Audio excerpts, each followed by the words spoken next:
Yo, Grand Rising, everybody. How you doing? This is your Coach Renz, and welcome to the show of Deconstructing Christianity with Coach Renz. Today, our Tuesday show. We do a show every Monday, Tuesday, Wednesday at 8 p.m. Eastern Standard Time. And today, our subject matter is going to be life after religion. What happens when you deconstruct from religion? And that's what our conversation is going to be about tonight. What happens when you deconstruct from religion? What are the some of the struggles that we go through, and hopefully we'll get some call-ins tonight. People can tell us about their experience. We're going to give about 5 minutes for people to come on. If you find me for the first time, we deconstruct Christianity on this channel. Please like, share, and subscribe. And I always want to thank people who subscribe, who support the channel financially. Thank you very much. Your gifts are very welcome. But another big gift: subscribe, share the videos, that sort of thing. Share and subscribe. So as you come on, hopefully everybody is nice and toasty and warm wherever you are. It was a rainy, good day here in San Antonio, uh, but we are all doing fine. Let me check something real quick while we are giving people an opportunity to get on. That's not what I was looking for, but that's what I was looking for right there. Make sure we are good. Yep, we're good. So I'm going to start when we get started. My story is a little bit different than most people. I didn't go through a lot of things that a lot of other people went through, but I'm going to go ahead and post the link on here if you want to come in and tell your story about and how things have happened. Tim Brown is here, so now I can proceed. You know, we can't proceed without Tim.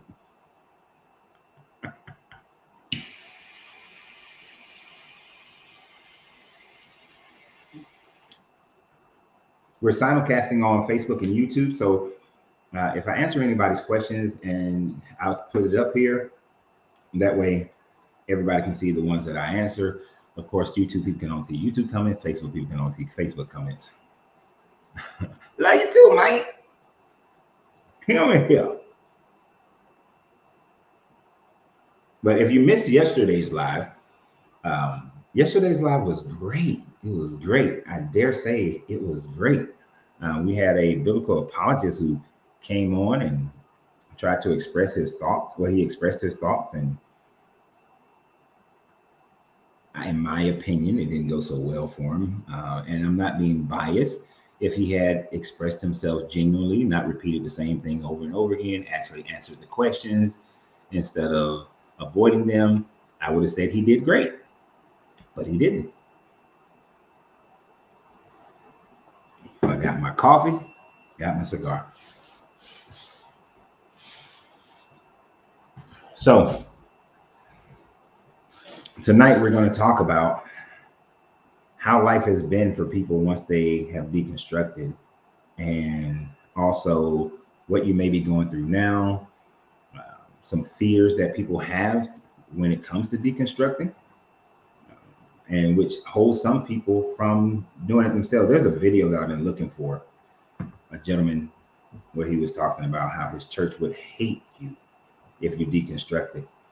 And so that's what's preventing people. So that's like a cult-like mentality right there. But I can't find that damn video. But as soon as I find it, I will make a video about that one. So when you come on, let me know who you are. We're going to start in 54 minutes, 54 seconds. 54 seconds, we get started with the show. I have been sending out some emails to line up some other people to come on and do some interviews and whatnot. Oh, I look forward to doing those shows as well, if any of them ever say yes. That is the hard part. Just trying to get things set up. I know I got my what's that thing called? Air filter over there. And my laptop, this fan is blowing, so I'm trying to keep the sound down for you guys. Oh, let's get started in 9 seconds. I'm going to start out by telling my story and how life has been since deconstructing. The good and the bad. So let's get started. Coach Friends, how did this happen? What has life been like since deconstructing? All right. Trauma says he's feeling more confident. Feels good knowing someone not watching everything you do like a creep. Indeed, it does. Indeed, it does. So let me bore you with my story. Some of you have heard parts of it. Some of you have heard all of it. But so I was born and raised in Marietta, Georgia. Grew up in a Baptist family. So, and I can't say we were Southern Baptist. We were just Southern, and we was Baptists, and Black people just were Baptists for the most part, in Georgia. So I grew up in a Baptist church, and then along about 9 years old, a pastor, Reverend Young, was up there giving a sermon, and Reverend Young said that it is easier for a camel to go through the eye of a needle than it is for a rich man to go to heaven. So all you people in here who are trying to get rich, you need to stop trying to get rich, because poor people will inherit the earth. The first will be last and the last will be first. And he held up a sewing needle. Growing up without food, growing up sometimes without furniture. And when I say without food, we didn't have it in our house all the time, but we had a huge network of family. So you could easily go to your aunt's house or your grandparents' house. So it wasn't like I was starving, but it wasn't present in our house all the time. But seeing how being on the low end, being on the high end of being poor, like my mother made too much money to live in the projects, even though there were times that we did, but she didn't get all the government assistance. She made too much money for that, but we weren't making enough. So, but my mom worked 2.5 jobs in order to support her 3 children. So I had a very disdain taste for poverty. Poverty was not something that I was going to live with. And even at 9 years old, I realized that. And so at 9 years old, I started questioning the pastor. It is not that I was trying to get away from Christianity at this time frame in my life. I just had questions. I wanted to be able to become rich, because there's this story of Job, and Abraham was rich, and every other person in the Bible was rich in the Old Testament. They accumulated wealth. So I was having a hard time at 9 years old understanding, why is he saying that poor people get heaven and rich people go to hell? And so I started asking questions. And I was trying to figure out exactly how this camel can get through the eye of a needle. And with my 9-year-old mind, I was thinking, I came up to him, I said, what if I liquefy the camel? It'd be hard, but the camel will still get through eventually. I can strain it piece by piece, a little bit blood, liquid by liquid, one drop at a time, meaning that it'll be hard to become rich. Is hard to get to heaven and be rich is hard, because you have to be, selfless and stuff, but you have to keep your faith. But I was trying to figure it out. So I asked this question, and for about 6 months after church, I kept on coming up to the pastor. Okay, how about if we did this? How about if we did that? Had all my little how about if we did. And then one day, after questioning the pastor, and I'm holding up the Bible, and I'm showing him that Abraham was rich, that Job got twice as much as what he had lost, and all this sort of thing. And I'm holding the Bible up. And he shooed me away. And then one of the mothers came up and said, stop embarrassing Pastor. Pastor can't read.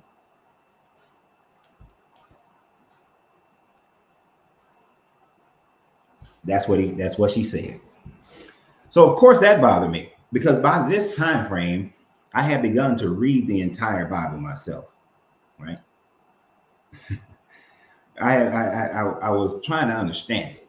And in that trying to understand it, I've been reading a lot of it at that time frame. And I'll try to answer your questions and statements here.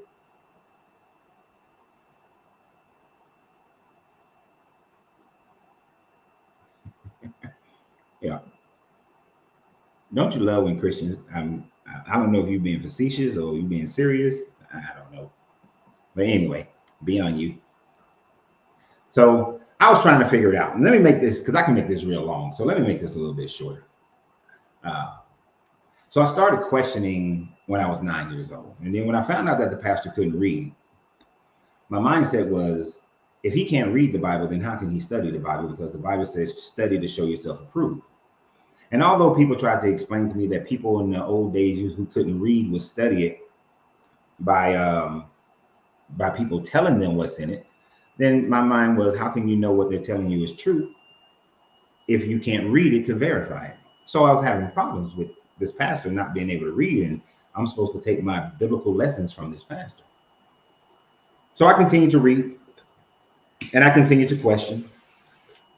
I got kicked out of about 4 different churches because it was not, you were considered demonic to question the pastor as I was growing up.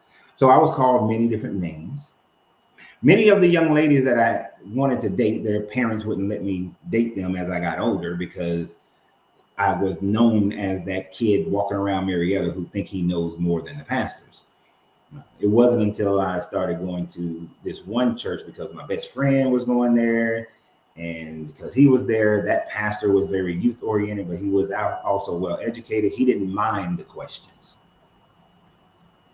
And he was very protective of the teenagers in the church. So when the older people tried to jump down the teenager's throat, he would always protect you.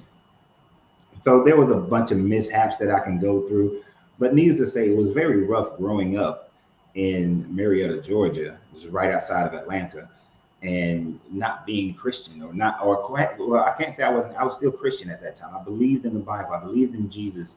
I believed in being baptized. I actually went and got baptized at 15 because my family believed you wait until you are ready. And I went and got baptized. I was in the choir for a hot second. I was an usher as a teenager and so on and so forth. But the more and more I studied, the more I had problems with the Bible. The more I had questions. And the more time I spent at the library. See, for all you little youngins on here, there was no internet in the way that it is now at that time frame. You couldn't go Google anything. You couldn't find research papers and archaeological things, so you had to go to the library. Oh, you went to Sprayberry? Yeah, I remember when we whooped Sprayberry ass in football. But anyway, so I was going to the libraries and I was studying a lot. And interestingly enough, the homeless guys who used to hang out at the library, there's only like 4 of them. They actually helped me in my research more than anybody else, right? Because those guys, all they did was read. So they knew what reference books and things of that nature. And they clued me in on that you can get information from colleges. You can go to the college libraries. So since there were colleges around that had seminary schools or the ones that had religious studies, I used to go to those schools and study in their libraries when I was a teenager. So I was doing all this research. And then I went to the Marine Corps. And when I went to the Marine Corps, I was very distraught because there were many people around me who were Christian. The woman I was married to at the time was Christian. And so I wanted Christianity to work for me. And so I went off the Desert Storm, and going off the Desert Storm, it ended. And they said that we were going to go to Italy, we were going to go to Israel, we were going to go to Egypt. So I found this as an opportunity for me to really dig deep and study and have an understanding. So, and I had made a promise to God at that time frame. I said, I was on the ship. We had crossed through the Straits of Gibraltar. And I said, and this is before I knew we was going to Italy, Israel, or Egypt. We were just going straight to the Desert Storm, to the Persian Gulf. And I said, God, if you let me go to Israel and Egypt and the Vatican and show me that all this stuff that I've been researching is true, then I will be your biggest proponent. I'll preach the word of God. I will do all these, I'll be there for you.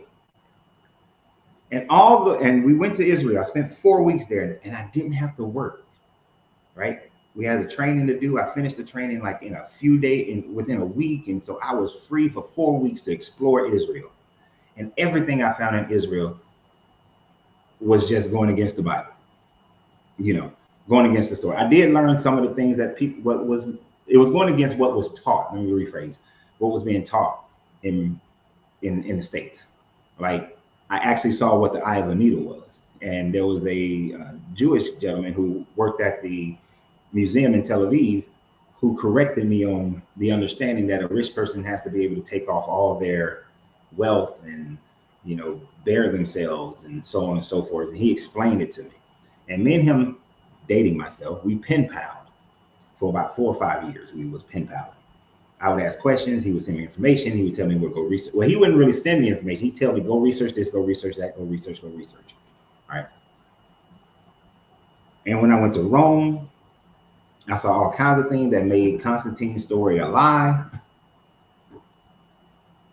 I started learning about the Council of Nicaea, started understanding the political and economic things and cultural things that facilitated these stories. And I started learning about Irenaeus and Eusebius and Tacitus and all these people who supposedly are validating this book. And so this is like 1990 and 91 that this is going on.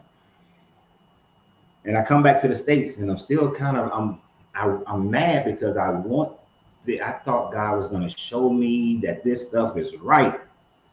And I went back on ship and we went back to those same places. I got to spend more time in those places. I thought he was going to show me this book was right, but he didn't. It didn't. And then I came home and after that and got stationed in Germany and got to do a lot more traveling. And everywhere I went, it just showed me that I started seeing what the scholastic ideas of the Bible and understanding how this book was so malleable for every culture and throughout time. And I was just struggling with it. And in that struggle, here I am married to a Christian woman. I'm surrounded by Christians. And I'm trying my best to be Christian. When I got back and got out of the Marine Corps, I became a deacon, became a chairman of the deacon board, would preach when the pastor wasn't there, became a teen minister. And, so I taught teen church and ran teen church and taught teen church. And I was just trying to get it all in there, trying to make it fit. And I was making up reasons and rationales and creating and trying to find doctrines that would work. But that whole time I was stressed because everyone in my love circle was Christian. And I knew what it was like to go through people calling you a demon and a devil and people telling your grandmother that, you got a devil living in your house and you need to get him out of your house. People telling my grandmother this and pissing her off. And she was like, well, to hell with you and your church. So I did have my grandmother's support. Now, I didn't go through where family members started separating themselves from me, not my primary family. I had other people start separating themselves once I walked away from this religion.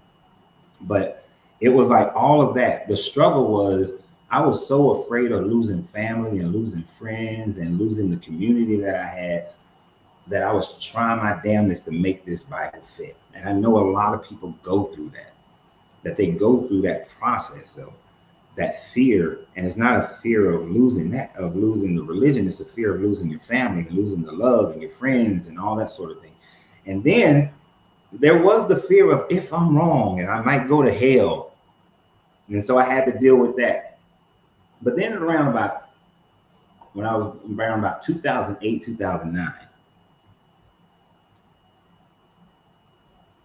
that's when I just had to say that this book is not real, that this God is not real, that none of these things that this Bible is talking about is historically accurate, and 99% of it has no evidence of its proof, that the Old Testament was just a complete violation of logical thought and evidence. And I left the church. At that time frame, I was going to a Methodist church. I left the church and I lost friends. Actually, during that time frame, I lost one of the closest friends to me. A young lady, she was my friend, and she was the closest person to me. Our kids used to do stuff together and all that sort of thing. But I just couldn't stay there, couldn't keep doing it. Right. But as each year went by, not having the stress of believing in this Bible, not having the stress of thinking that everything you do could land you in hell. I'm posting the link if anybody want to tell their story or talk about this. but not having to deal with all of that, not having to worry about, it's almost everything is a sin.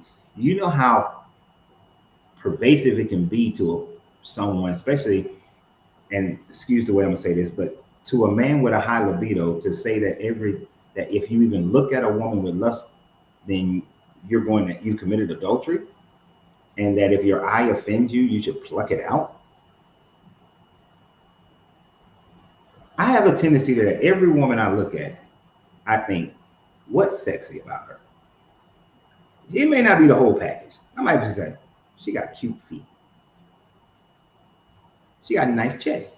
She got pretty hair. She got very beautiful, beautiful eyes.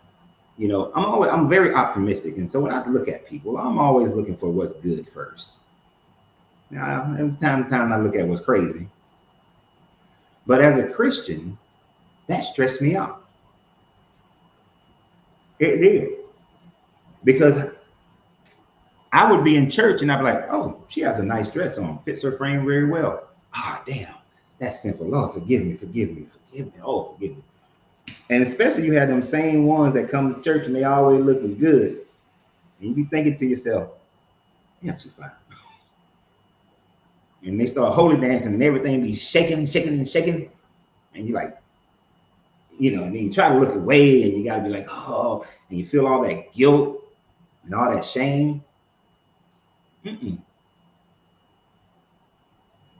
Like I literally at one point was looking for the ugliest church I can find.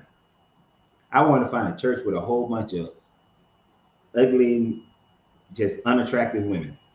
I didn't want to be tempted by nothing.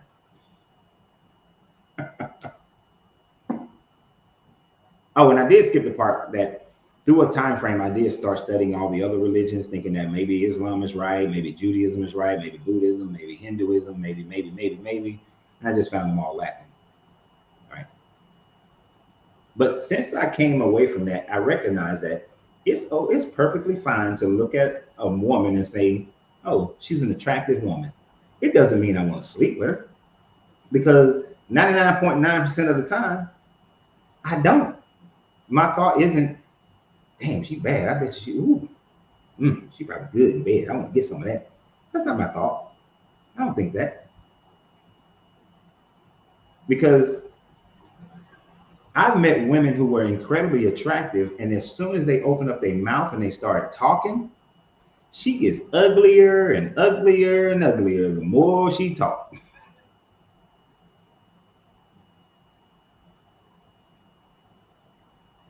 Mm. Having faceless, Josie said that when she was a Christian, having sexual dreams with faceless men had her stressed out. I understand. Not that I had dreams about men, but when you have some of them, let me tell y'all, Cheryl Lee Ralph, I love me some Cheryl Lee Ralph, y'all. Y'all just don't understand. I love me some Cheryl Lee Ralph. And then when I met her, she was so sweet. Had lunch with her. Sweet lady. Had a lot of dreams about her back in the day. Whole lot of dreams. But felt ashamed about those dreams. But I ain't ashamed of them dreams no more. Not ashamed at all. And you shouldn't be ashamed about those dreams. It's a normal part of being a person. And imagine as a kid, and every man knows what I'm talking about. Every man should know what I'm talking about. You remember being incredibly ashamed of having wet dreams? Embarrassed. If you was Christian, if you was serious about that Christian thing, shamed, embarrassed, you didn't want to tell anybody, say anything. It was a horrible thing to go through. That's why when I had children, I made sure I talked to them about that kind of thing. I told my son about wet dreams when he was like, I started telling him when he was like 10, 11 years old, when I first noticed he started looking at girls. And I was like, okay, let me tell you what's going to happen one day. And this is what you do when it happens. So, and I would tell him, there's nothing shameful about it. Nothing at all. It's a natural thing that happens. Why would you have to be ashamed of something that's a natural occurrence? Had no problem.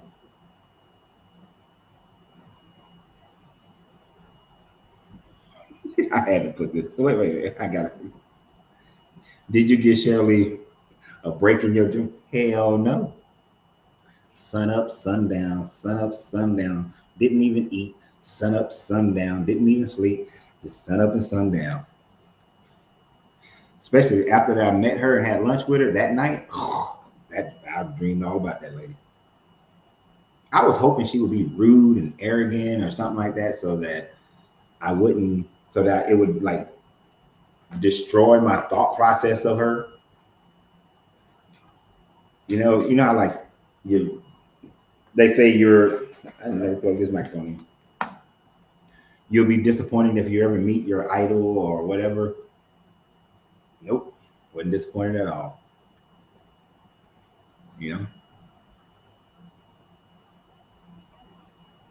and sometimes you can be. Like I remember, if you guys remember the first time I met the girl Chile from TLC, and I thought my only thought of her, she's cute, but she's skinny as hell. Damn, she little. Like she's a tiny woman. And then when I met her the second time, I was like, damn, you real tiny, even smaller. You know that TV does add 10 pounds.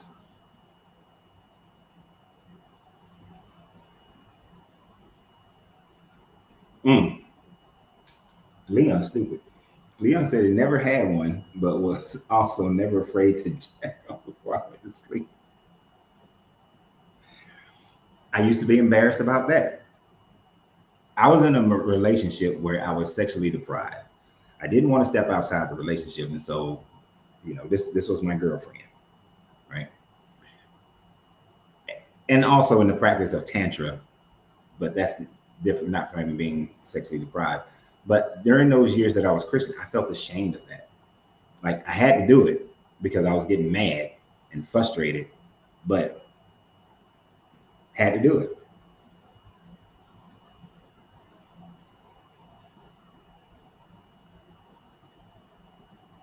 Um, I don't allow the N word on my comments. So if you can refrain from that, I appreciate it. But I've already deleted the comment.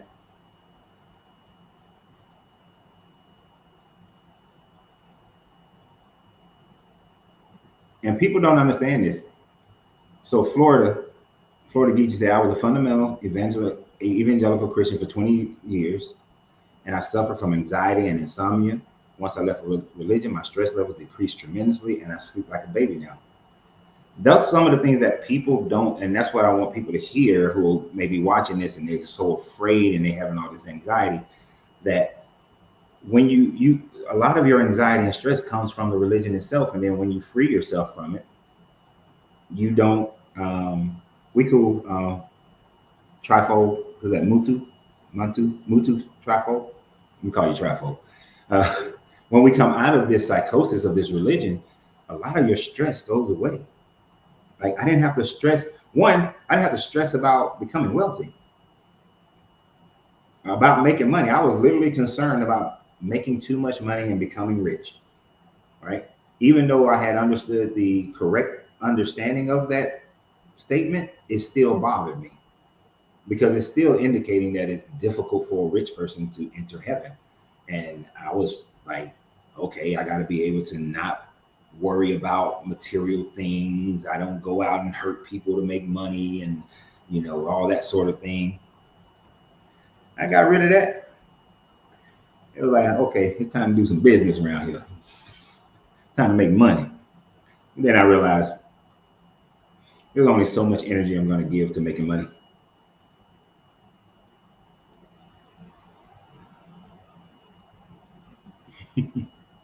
Christopher said, I was master.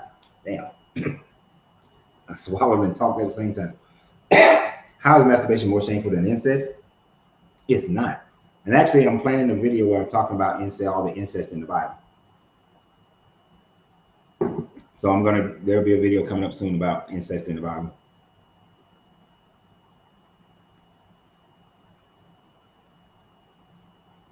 But yes, and that idea, that feeling of being watched 24/7, this God is watching everything. But of course, that made me ask the question: if this God is watching everything I do, then He's watching somebody get raped and murdered and molested and all this sort of thing. So, what's going on here?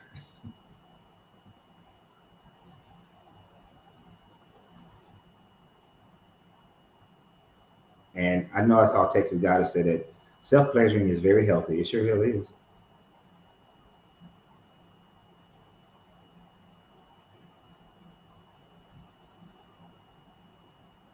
Okay, I'm being asked for a second. So Jennifer, was it Rick Fox and Morris Chestnut at the same time, or were they separate times? You don't have to answer that. You don't have. You don't have to answer that. I couldn't help myself. See, back in the day, I'd have been ashamed for asking that question and indulging, and even making a joke. Ah, I bet you it was at the same time though. Hmm. But oftentimes we this is why, one of the reasons why I started this channel. Now, the primary reason why I started this channel is so that if something ever happens to me, my children will have access to my information. But then I saw that there was a community of people of like mind, and that was very encouraging. And that's why I talk about these things. Just so y'all know, Jennifer said, "Oh no, one at a time." You might want to revisit that. No, I just play. I just play.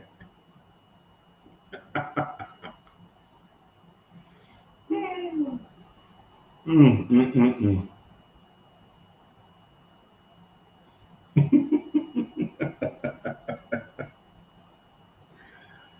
Oh man. So, these are some of the things that I have problems with, Christian. When an ex-gangster is getting a so-called baptized a child is, wait a minute, a so-called gangster is getting baptized while a child is being abused. I think I know understand what you mean by that one. It's written, when an ex-gangster is getting so-called baptized, a child is getting abused. Yes, and don't you just love when Christians, like when their little gangster son, child, nephew die, and then they got angel wings on them, talking about they were such a good person, but they're not murdered and killed people, and they're going to heaven. That was like, how stupid can the people be that are involved in this religion?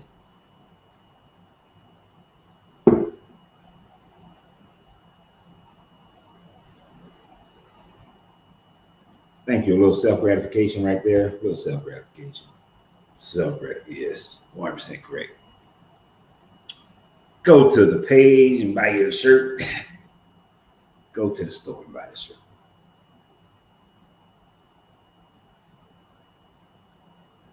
But we know that this religion was created as a system of control. It was created and it was utilized to control it was created to try to control the Jewish population in the Roman Empire initially. And then in the 400s, well, in the late 300s, early 400s, when Theodosius realized that this religion could be used to control the Roman Empire and save money from having to have an entire army, it became the religion of Rome. So it has always been a system of control. This religion has controlled everyone from kings on down to the poorest person on the street. When the Catholic Church reigned supreme throughout Europe, they controlled kings. They initiated the transatlantic slave trade through this religion by papal bull by uh, Nicholas the Fourth or Fifth. He's fourth or fifth, but Nicholas the Fourth or Fifth in the late 1400s. That has been used to start wars and conquer people, and it's been used to get people's money to take land. You know, they use this religion, and at the same time, when someone says something stupid like, "Oh, it was Christians who got rid of slavery," it was also Christians who instituted and Christians who fought against the Christians who was trying to get rid of slavery. The religion can be molded into whatever you want it to be, and it's always being molded for control over people. And to walk away from that control is so much freedom. Nicholas V, thanks, Truth of Light. But there's so much freedom when you walk away from that control.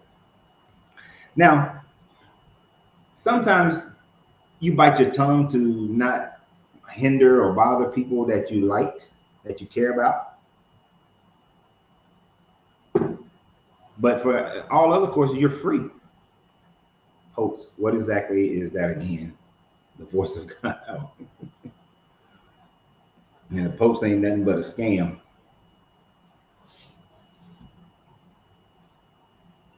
The Pope is a scam position to maintain control of the general population. Right. And then you had kings like Henry VIII, who was like, well, hell, I don't want the Pope to control me or my people. So, and he wouldn't give me a divorce from, I think, Catherine, one of the Catherines. She ain't gonna give me a divorce. So I'll start my own damn church and create the church, what, the Church of England, or he created the Church of England or the Anglican Church. I think they might be one and the same. Started his own damn church to control his own people.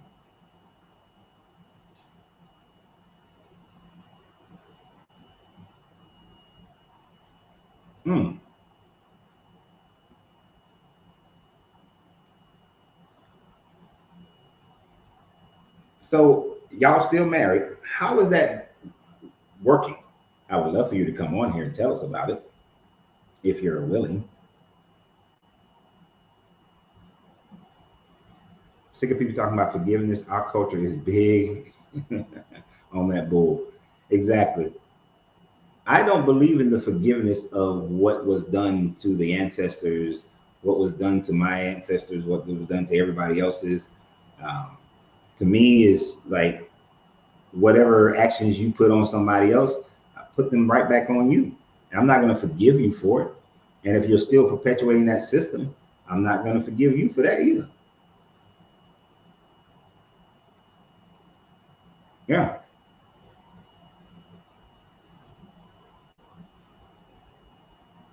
Yep. Catherine of Aragon, so we can marry Anne Boleyn, and then killed her too.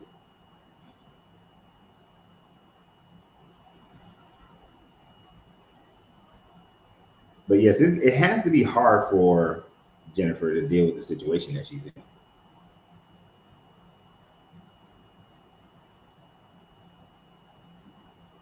So he preached a sermon, tried to shame you at one time, which is a normal mentality. Um, to shame people, you put them in a state where you then have control over them, because people would want to avoid that feeling of shame and then feel less than themselves. So I'm glad that it doesn't work. I'm glad that didn't work on you, but he accepts it.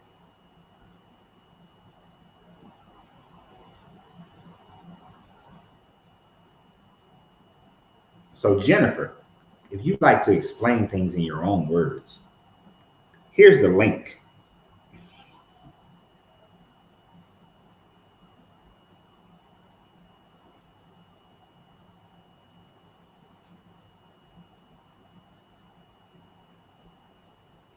I didn't hear what happened with the cursing pastor. I know who you're talking about, but I don't know if something happened with him. What is your opinion on the Gospel of Q? Well, the Gospel of Q, for those who don't know what the Gospel of Q is, that is commonly called the Quellum. The Quellum is a manuscript that they believe exists that was utilized to help complete the Gospels, because none of the writings that they found in, that date back to 90 and 70 and 120, none of them were complete. So in order to complete them, they would supposedly this gospel, the Quellum and Mark was used to try to complete them, because Mark was the most completed that they have, but even the Quellum was theoretically used to complete Mark. Some believe that the Quellum is the Gospel of Thomas that was found in Nag Hammadi Desert because of its similarities with the Gospels, in that it doesn't tell a narrative, but many of the sayings that you'll find in the Synoptic Gospels, you'll find in the QL. So, I mean, in the Gospel of Thomas. I think that there is a possibility that there is some other writings that were used to complete those manuscripts in the second century, but we just don't have anything. The closest thing probably is the Gospel of Thomas.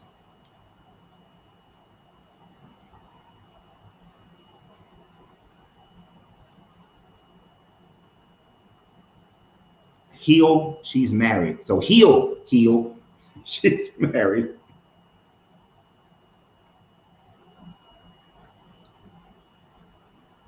What is your take on? So we just talking about anything. What is your take on the movie, The Gospel, the Book of Eli? I thought that it was a very fascinating movie and very interesting because you had one person. You know, we have this dystopian world, and one person had memorized the Bible, who was blind and braille, and who was blind, he was using braille. And the other guy recognized that the Bible, there was this book in the Bible that can be the most powerful weapon, that it was more powerful than a gun and more powerful than anything else because it controlled people's mind, because you control where people thought would happen to them after they died. And the fact that they was going after this book, I thought was, you know, a good storyline. Of course, the idea that, oh, he was blind and, you know, he running around like Daredevil with super senses and all that kind of stuff. And of course, Christians looked at that as, oh, God protected him by giving him the super senses to be able to hear things and smell things so that he know how to defend himself. You know, that was the bullshit part, because that man would have been dead real quick. There's a reason why Daredevil was in a comic book. But the concept was I did like the concept of it all, that there was this book that they knew could control the world. Good evening, good evening.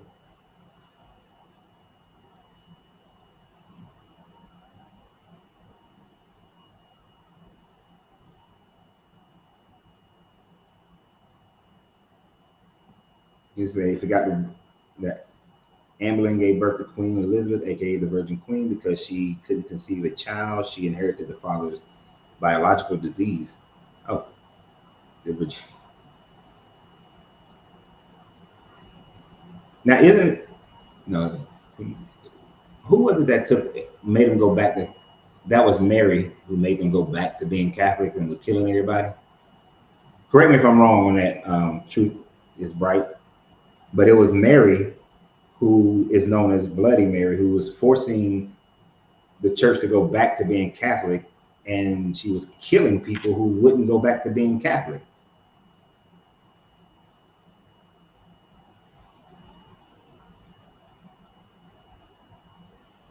Right.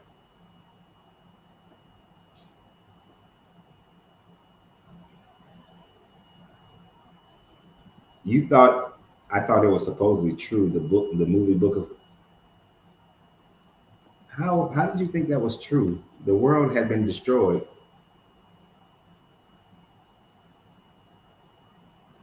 We appreciate you being here, Jennifer, and being open and free to tell us about your situation. Thank you very much. You're welcome anytime.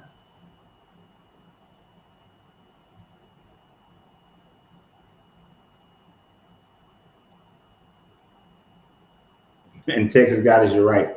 So Hill has said she might be in an open relationship, but she's married to a preacher. Look, let me tell you something. I know some preachers who are swingers. I know some preachers who are straight up adulterers. Uh, Being a preacher don't mean that. That just means that if you get caught, you can easily trick people to forgive you.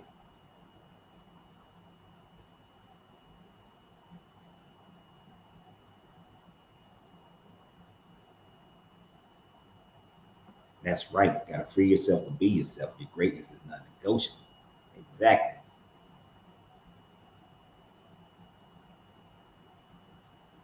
Oh, he's saying that he didn't think that anything in the Bible was true, but he thought that was true. I didn't necessarily see that they were pushing that the Bible was true. I think they were pushing the importance of the Bible and how it could be used to harm people if in the wrong hands. But I didn't see it as them pushing that the Bible was true, except for the fact that they were trying to make Eli seem like he had superpowers.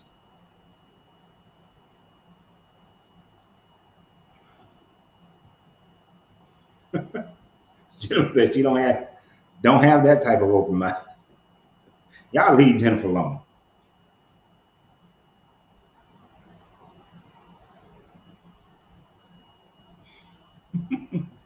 We want her to come back. Y'all know I'll protect the women faster than I protect the dudes. Y'all better, I'll protect all of y'all. I don't want nobody getting their feelings. Don't nobody get anything.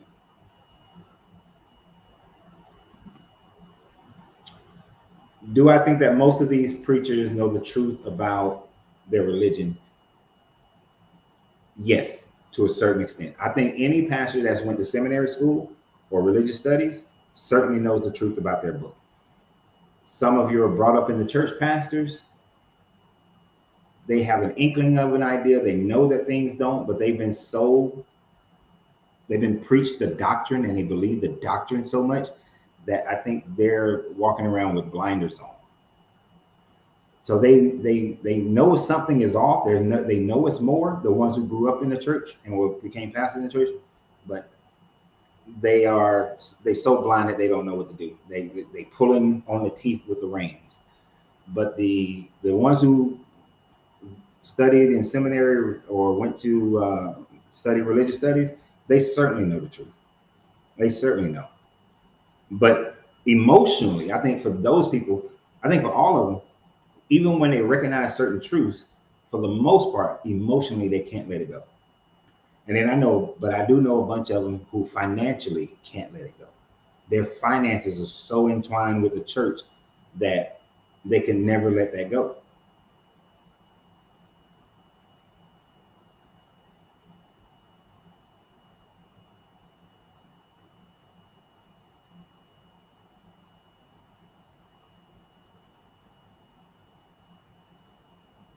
I know quite a few of them jokers where preaching is their hustle, especially some of the ones who went to jail and they get out of jail. They already got a compelling story of how they were so wayward. And for them, they were more wayward than everybody else. So everybody feel comfortable because it's like he went to jail and God forgave him and God, he's now a pastor. So my wrong can't be as bad. And they get caught up into that. So it's a whole thing with them putting it on as a hustle, and they know exactly what they're doing. I forgot about this part of that movie. Dwayne had it up there, but it went away. Where it said that at the end of it, they did have the Quran and the Torah as well. So I can see what you're saying. They those people on Alcatraz were more along the line of they were trying to just save literature. They weren't necessarily trying to promote it. They were just trying to save literature.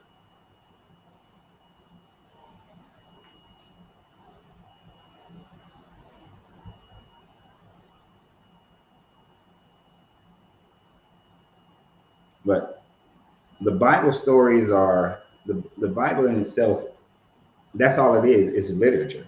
Now, if we were just talking about it as literature, it is one of the most adventurous literary stories written because there's a lot. There's rape and murder and death and war and it makes for a good comic book movie.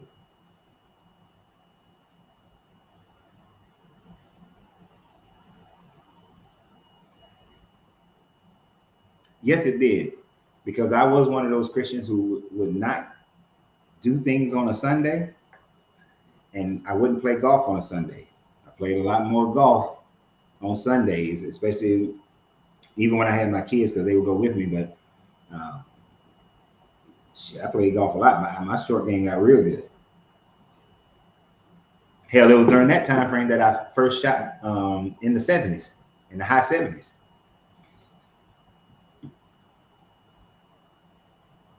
And my money went up. I had a lot more money when I walked away from Christianity. Because now I'm not giving 15 to 20% of my money to the church.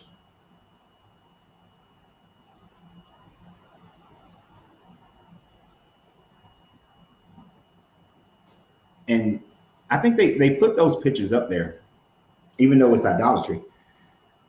But it does give you that feeling of shame. And it's disturbing. You see this bloodied up person all up on this cross, and then they tell you that they died for you, they suffered for you. And what are you doing with that suffering? How are you treating that suffering? Are you being worthy of that redemption? But he loves you anyway. You're gonna love him. You show him your love by bringing the collection to the storehouse. Show him your I can't even do it. I can't even do it. I can't stand myself sometimes.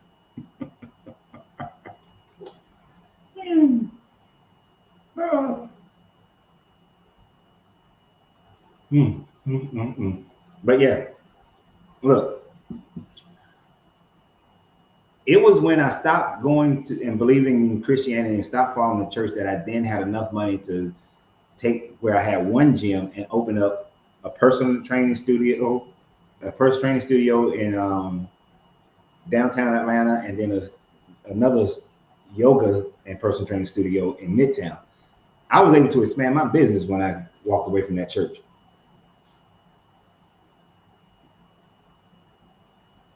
Because for me, it wasn't just 10% of what I earned.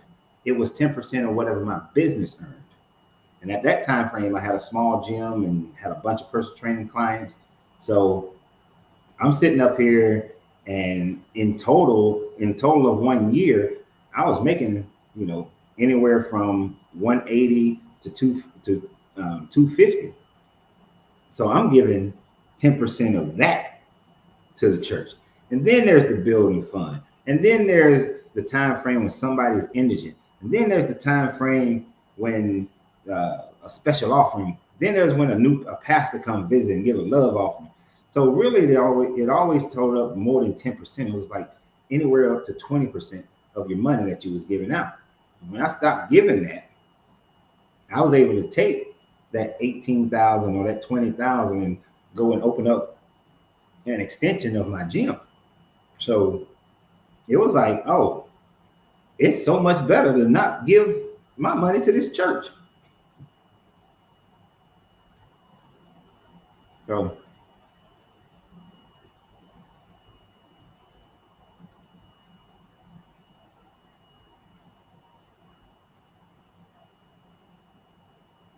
now, what do you mean by this, Wrath? Because his book of demonology is basically a treatise of how much he hated demons and hated witches and how to combat the witches and the demons. And then he had the Bible translated from you have to Geneva and Tinsdale, but from the Vulgate and the Septuagint. So what perspective did you gain by reading both of them? That's my question.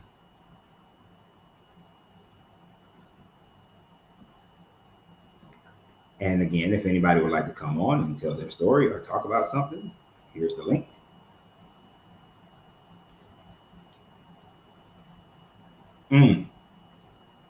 That says it all. When she stopped giving, Texas Goddess, when she stopped giving, she was able to support her mother who was sick with Alzheimer's. That is worth not doing it, not giving that money.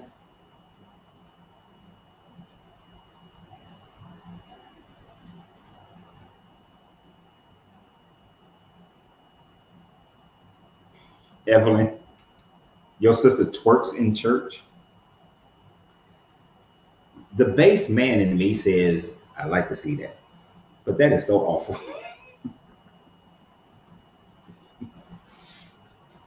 That is so awful.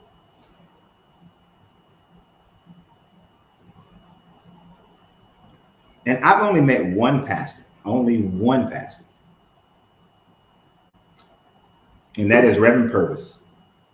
Reverend Purvis is the only pastor I've ever met or heard of, and he's still a pastor, who used to say, if you can't, because most of the church was older, was senior citizens, and he was like, if you can't pay your bills, if you can't buy food in, to put food in your house, if you can't keep your electricity on, you struggling with those bills, do not give. God would rather you have food on your table, rather have clothes on your back, a roof over your shelter, a roof over your head. He would rather you have the ability to go to work than for you to give money to the church. So if you don't have it, don't give it. Don't worry about it. He's the only pastor I ever met who ever said that. I ain't never heard one say that on video or nothing. Because she dropped that hot for the Lord. Sean said she dropped that hot for the Lord.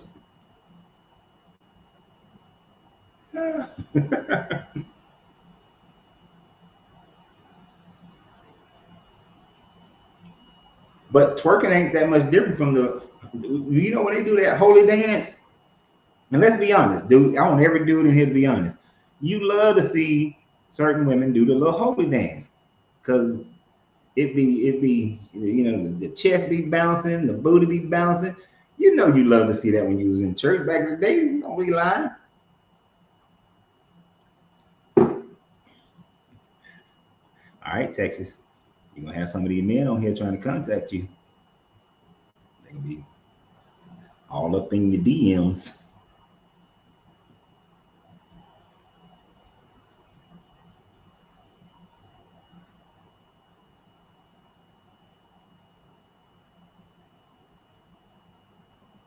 Oh yeah, I saw that. I was wondering why people didn't say anything about it. That Trump didn't put his hand on the Bible because I try to stay away from politics. That was the first thing I noticed. I was like, wow, he didn't put his hand on the Bible, and he done maybe because they didn't have his Bible up there. Uh-huh. You know, you saw them old men. Yep. You like to see them. Yeah, you know those ones in there. You like to see them when they were churching, they were twerking, they were doing their holy dance. You know, I ain't gonna lie. One of the last churches I was at, hey, hey, it was one lady who, and you know how people in the church always sit in the same, try to sit in the same spots. I was happy that she was over there in my little section. But as soon as I might have been in there writing stuff down about what that pastor's saying wrong.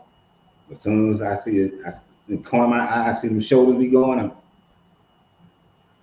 Let me adjust. All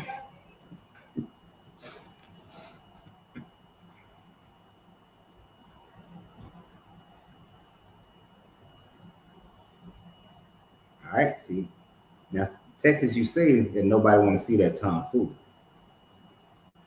Just telling you. A woman in her 50s still into her sexuality is a beautiful thing. Twerking is not a bad thing. It's not a bad thing.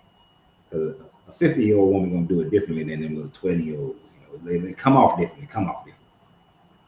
Now y'all better leave Texas alone.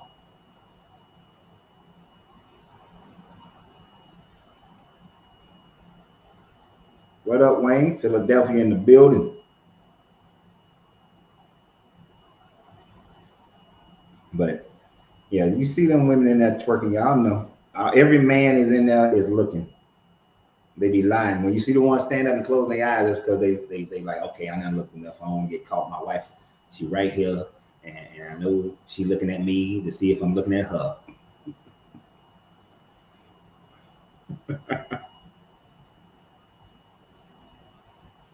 I'm doing great, Crims. I'm doing great. Enjoying San Antonio for the moment. And by this time next year, I'll be in Puerto Rico, enjoying that. Living there.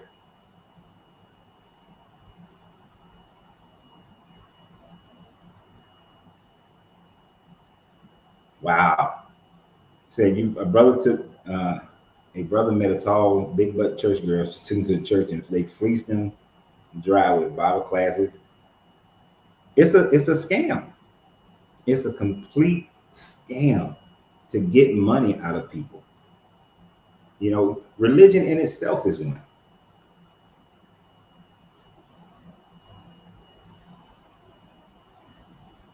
Like L. Ron Hubbard said, and I will repeat the same thing.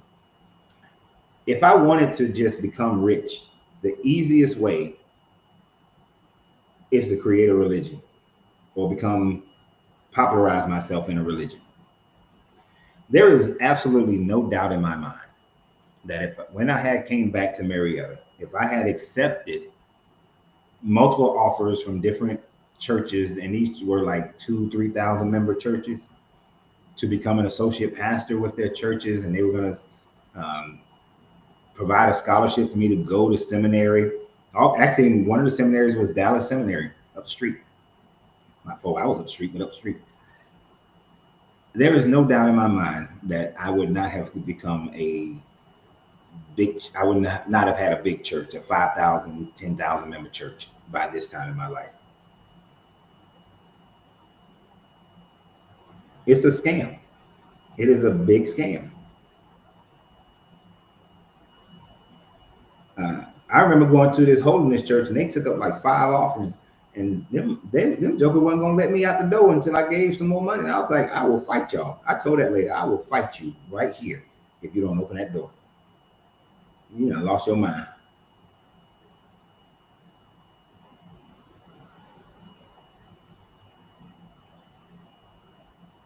Mm-hmm. That's the mentality. Time for you to give from your hearts and your wallets. See, I probably have a poor church.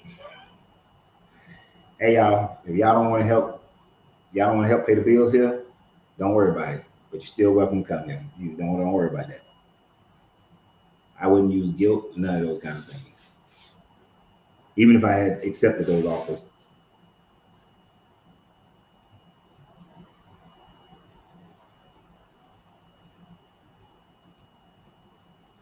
I have never heard this before. Geno Jennings had a sermon. The meaning of love is legs open very easily. I'm gonna have to look for that. I'm gonna have to look for that one.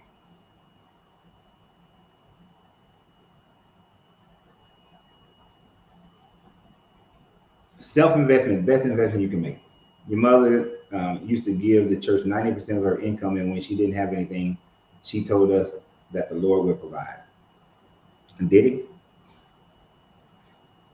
And see, I'm the type of person that'll tell a person, okay, that 10% that you've been given, like when you get out of this church, you walk away from all this stuff, that 10%, if you applied that 10% to the principal payment of your house and you did an amortization schedule the correct way and kept tracked everything and made them do what they're supposed to do, you can get your house paid off in 15 years.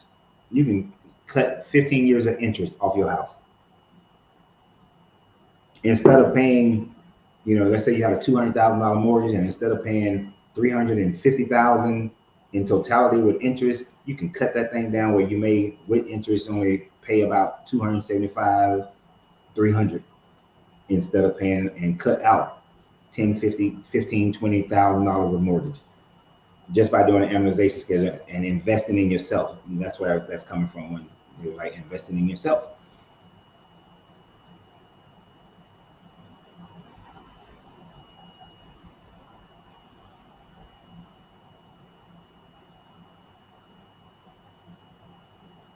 Yeah. If I was a pastor, I'd be in it for the money right now. If I went, and you got to think, if I flipped on y'all and then started preaching the gospel, start preaching Christianity, my story of being a Christian, then being disillusioned, and then doing all the things I've said, and then going through this whole big repentance for everything I said, and then becoming a pastor, I can make some money. I can make some money.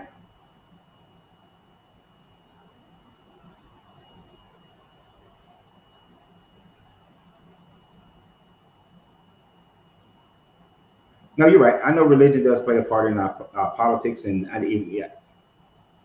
I try not to deal with politics on this channel because, yeah, we can look at how the church and the right wings and these other people are trying to change policies and government based on their religion, but you can get the same, and you get similar things with Democrats, where they're using religion as a basis to keep people voting for them, and then still not doing, just sucking money out of them like the church does. But I let other people handle that. Yep, my money be tax free.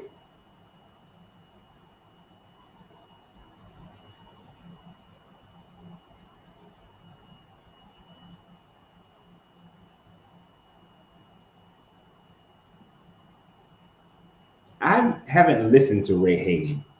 He's still in another religion. What religion is Ray Hagan's in? I've only seen a few of his videos.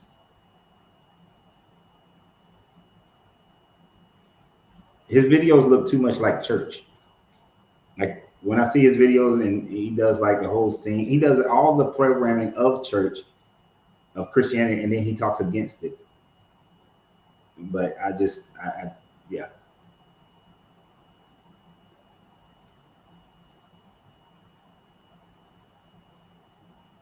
I'm telling you, Bryce, I can make some money if I just flipped on all y'all. You're like, I ain't making enough money off this YouTube and Facebook, so let me go on and flip this script.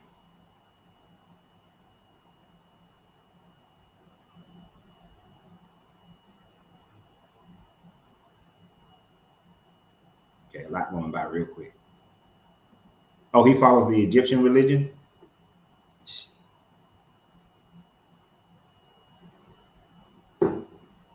Yeah, I find that ridiculous.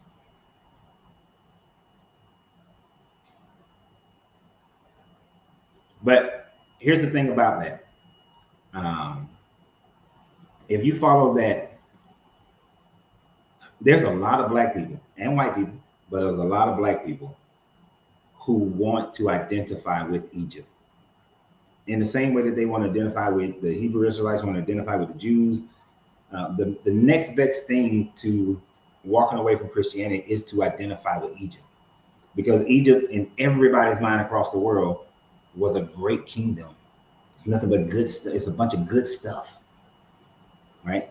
So if to convert over to following the Meta Netchers and that religion, you can gain a great following.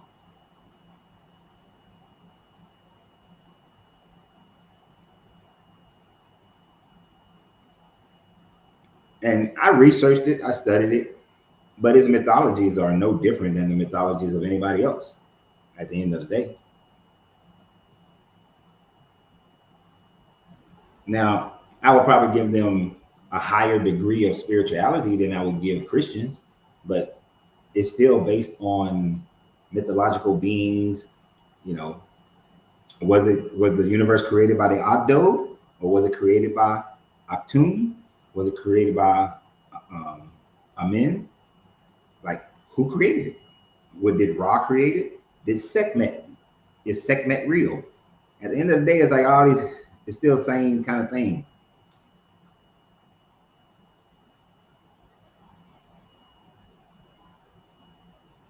That's why, like, every time I research a religion, it always comes down to I got to believe something that you can never prove, and you always have to believe something at the end of the day that science says hell no. That all the evidence of science that we have says no, no.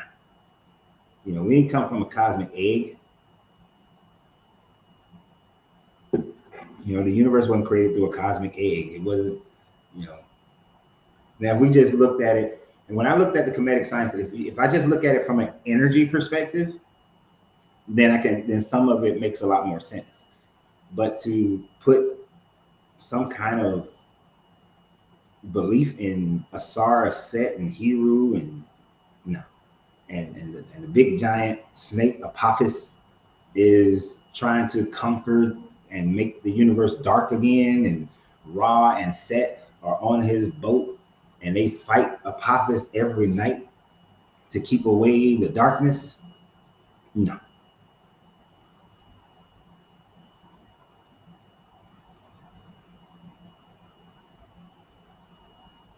And that's just not for me. That's why some people wonder, like, why do I don't talk about what I believe? I hate you saying believe, what I know, how I live my life. I just tell them hermetic principles, alchemy, that's it. Then go research yourself. I'm not trying to create followers.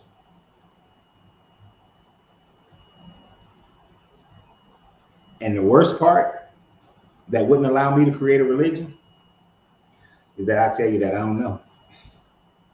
Because everybody's going to want to know what happens after you die. I have an educated guess, but I don't know. Shit, nobody knows. How did the universe start? Well, was there really a start? Matter has always been here for all we know. For all the evidence that we know of, matter has always been here. The energy of matter cannot be created nor destroyed. It has just always been. It has transmuted into different forms. So this universe we live in could be we don't know how many times this version of the universe has only existed now. But there's an infinite number of universes that existed beforehand. There will be an infinite number of universes that will exist after. People don't want to hear that. Yeah, I don't want to hear that. They want to hear finite things. The universe started here. The universe ends here. And when it's over, I get to live here in this spiritual dimension. And that's what people want to hear. But I can't sit up there and promise people bullshit like that. It might be, but I don't know.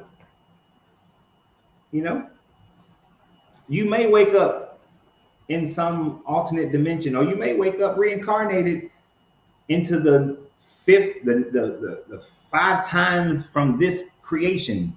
So 50 billion years from now, you may wake up and it's a whole nother life existence, and it's not even humanoid. Maybe we got 4 arms. You know, I always thought that we should have 4 arms. I'd rather have 4 arms. So maybe I wake up and I got 4 arms, like I always wanted.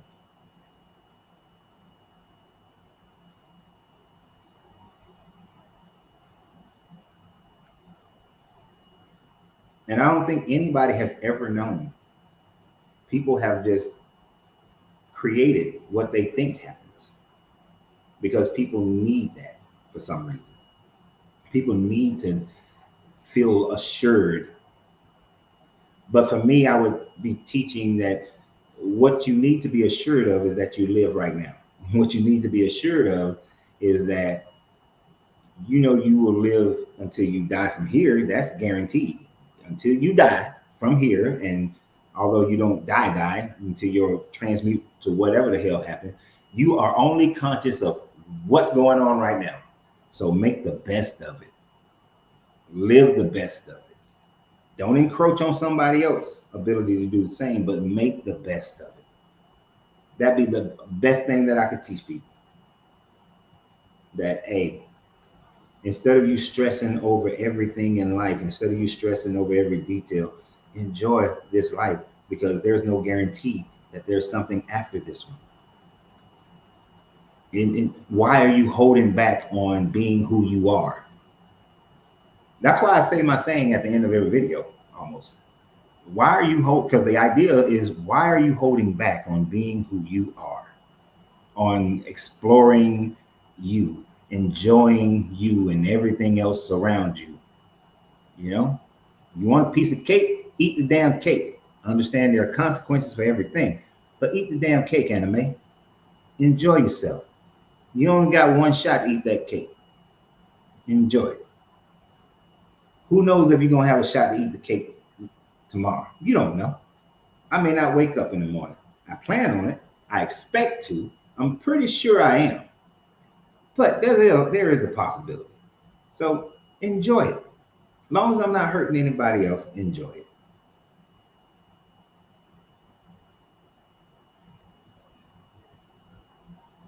I am not this joker. Don't none of y'all go to Eric's church.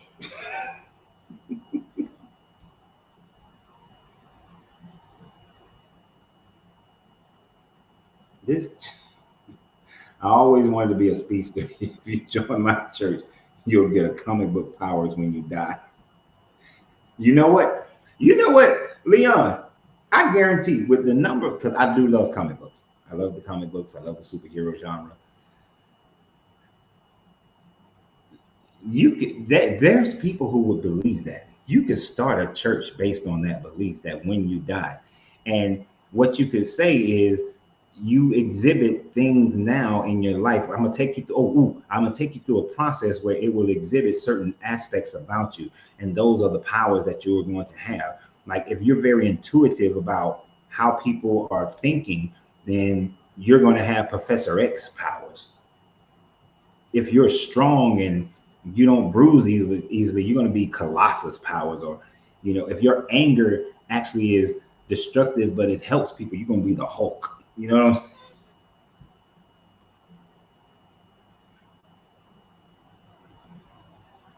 I probably shouldn't have said that because Leon might start that church. Stan Lee was, yeah, Stan Lee, and because I'm a Marvel guy more than DC, so Stan Lee and Jack Kirby, like Stan Lee was Moses and Kirby was Jesus. I think Stan Lee came before Kirby. Well, Stan Lee died. Which one? I think Kirby died first, so Kirby will be Moses and Stan Lee will be Jesus. Mm-hmm. And it's a hidden message in the books. The comic books are a hidden message.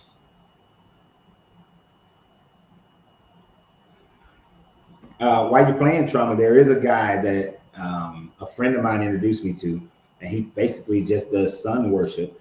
He connects some Kemetic science and Buddhism and Hinduism in the Indus religion in a sun worship type motif, and he shows you how you can use your phone to make the sun blink, and through meditation, and you record the sun and you do certain meditations and chants. And he also throws in some Greek and Roman stuff in there, but he had created a whole following based on this sun worship stuff. And at one point he said that he was now a Buddha, that he had ascended to the mental abilities of a Buddha.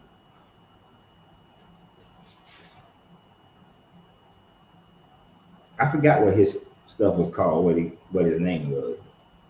I know I still got one of his videos in my playlist somewhere. But yeah, I've seen a guy using sun worship.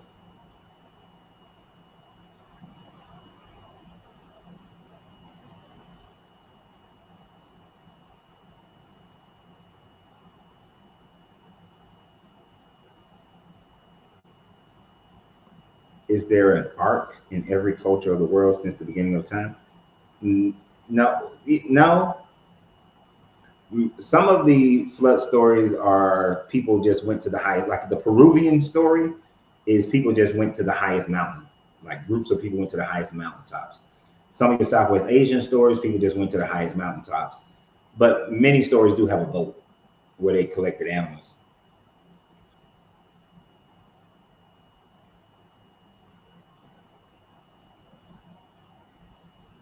Without the sun, we would die sooner than a week. If the sun disappeared, the whole world is dead. The whole world will be destroyed within about 20 minutes. If the sun went blank right now, the last rays of the sun would hit the earth in 8 minutes. So we have 8 minutes after the sun went dark, and then the world will start to freeze. And within the next 5 to 10 minutes of that freezing we would all be frozen to death. We'd just be a big ice ball.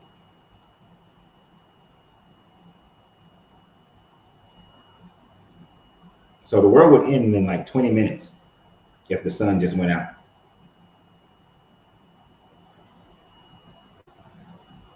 Yeah.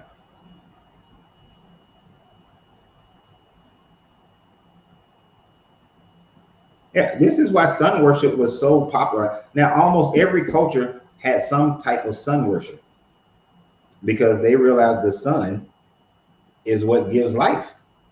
Without the sun, there's no life on this planet. None. We could do without the moon. It would be, for a while, it's going to be stank because the tides are going to be very different. The tides aren't going to move the way they move now. The weather pattern is going to change. We could do without the moon. It'd be misty all day. You would never even see the sun. It'd be hazy. But We could do without the moon. We cannot do without the sun.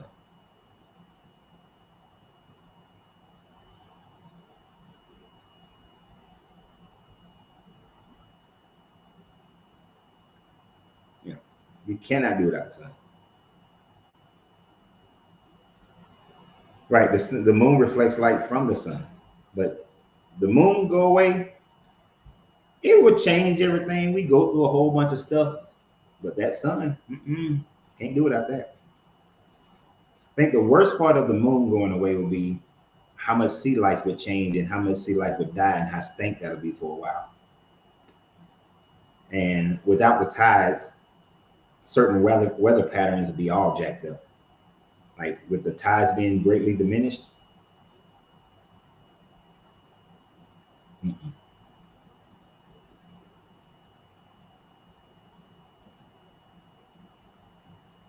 No, I do not believe in a Sabbath at all. One of the interesting questions that I used to ask pastors back in the day about the Sabbath: how does anybody know what day the Sabbath actually is? Uh, the Jewish people didn't start having a 7-day week until they were captives by the Babylonians. And they didn't have their Sabbath on Saturday until they learned it from the Babylonians, because that's when their Sabbath was. So it wasn't until like the 500s BCE that the Jewish people, the Hebrews, had a Sabbath on a Saturday. So, I find that interesting. But I didn't think I thought the Sabbath was something that they just created. Okay, hold on, y'all. We got Jeremy coming on. Let me make sure my volume's up. Hold on, Jeremy. Oh, I'm hitting the wrong button. All right, go ahead and take it. Hey, what's up? How's it going? Pretty good. Pretty good, for sure. Yeah, I came in because you were talking about the moon and stuff, and I also wanted to share some knowledge with you, talk about this. But the word lunatic comes from the word luna, which means Right. moon, because the psychologists started figuring out that people in the insane asylum started going crazy during a full moon. Yep. So they called them lunatics. And Mhm. but I want to share this book with you because it talks about this What's the name guy, of it? Michael Tellinger. He talks about how he found what you just talked about, the Adams calendar. Yeah. And he also found an Ankh. Um, he dates it around 100,000 years ago. Let me just find it. Give me a second.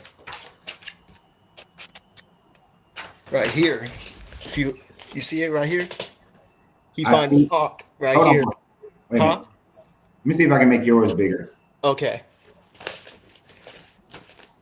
All right, put that back up again.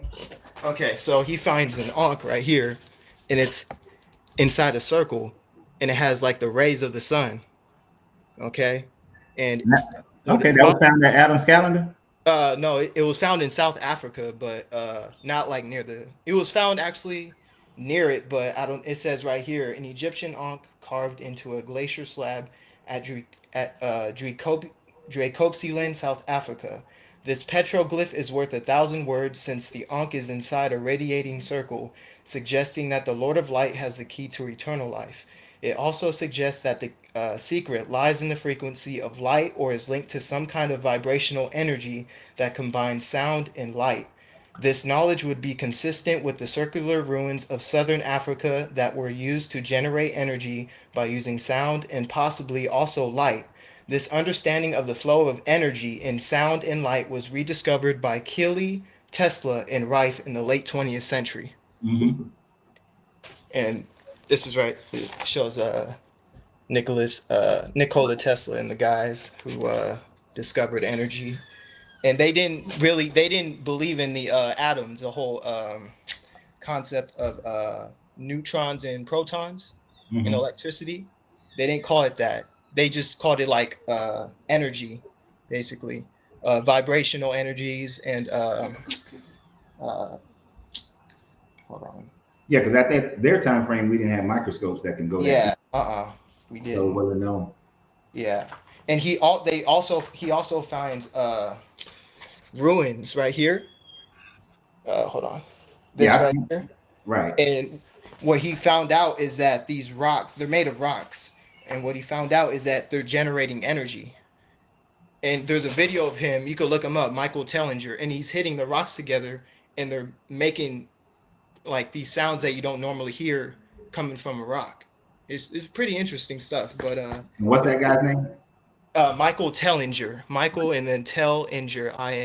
Okay. And put the cover of the book up so we can see the title. Yeah, I don't like the cover because it falls apart. But hold on, give me a second. This is it right here. Temples of the African Gods. Yeah. Okay. By, yeah. People were asking about what the name of the book was. yeah. By Michael Tellinger, revealing the ancient hidden ruins of Southern Africa. And then I have many other books, like this one. This book right here, it'll give you the answers. It's called God, the Bible, the Planets in Your Body by Kadar Grifo. And he talks about how the Bible's talking in riddles. Because Jesus, when he was talking to the people, he said that he was talking in parables. Because the disciples wanted to know, why didn't he just, tell them? And then he told them because they wouldn't understand. But when they left, he told them the secret of the knowledge of getting into the kingdom of heaven. But the kingdom of heaven it's in your mind. It's right here. It says it right here. Give me a second. Now I can agree with that, except for the Jesus taught him that part. Okay. Because the Jesus of the Bible, there's actually no evidence that Jesus existed. No, but it's an analogy. The whole Jesus character. Yeah, I agree with you. It's completely fake. It doesn't never existed. But it says right here in let's see, 1 Corinthians 3:16, he says, I think it was right here. Oh yeah, okay. Corinthians, don't you know you are the temple of God and the Spirit of God dwells in you? 1 Corinthians 3:16. And then it says, Jesus said, and when he was demanded by the Pharisees, when the kingdom of God should come, he answered them and said, the kingdom of God cometh not with observation, neither shall they say, lo here or lo there, for behold, the kingdom of God is within you. So it's like, it could be confusing to like the average person, but when you read a book like this, it makes sense. And then he also talks about how the Vatican, they took the Egyptian symbolism of the temples, and the temples were resembling the temples of man. And then this is the Vatican right here. You have to read it yourself, to get a better look at it. But yeah, it's really good. It's a really good book to read. Yeah, I mean, it sounds like things that I've researched before in the past. Yeah, I'm sure. Because I'm 23, so I've been studying this I've been studying this for only about 3 years now. So like, my youngest child is 23. Huh? My youngest child is 23. Damn. Wow. That's crazy. Why you gotta say damn like that? My bad. I'm sorry. I thought you. Damn, you old.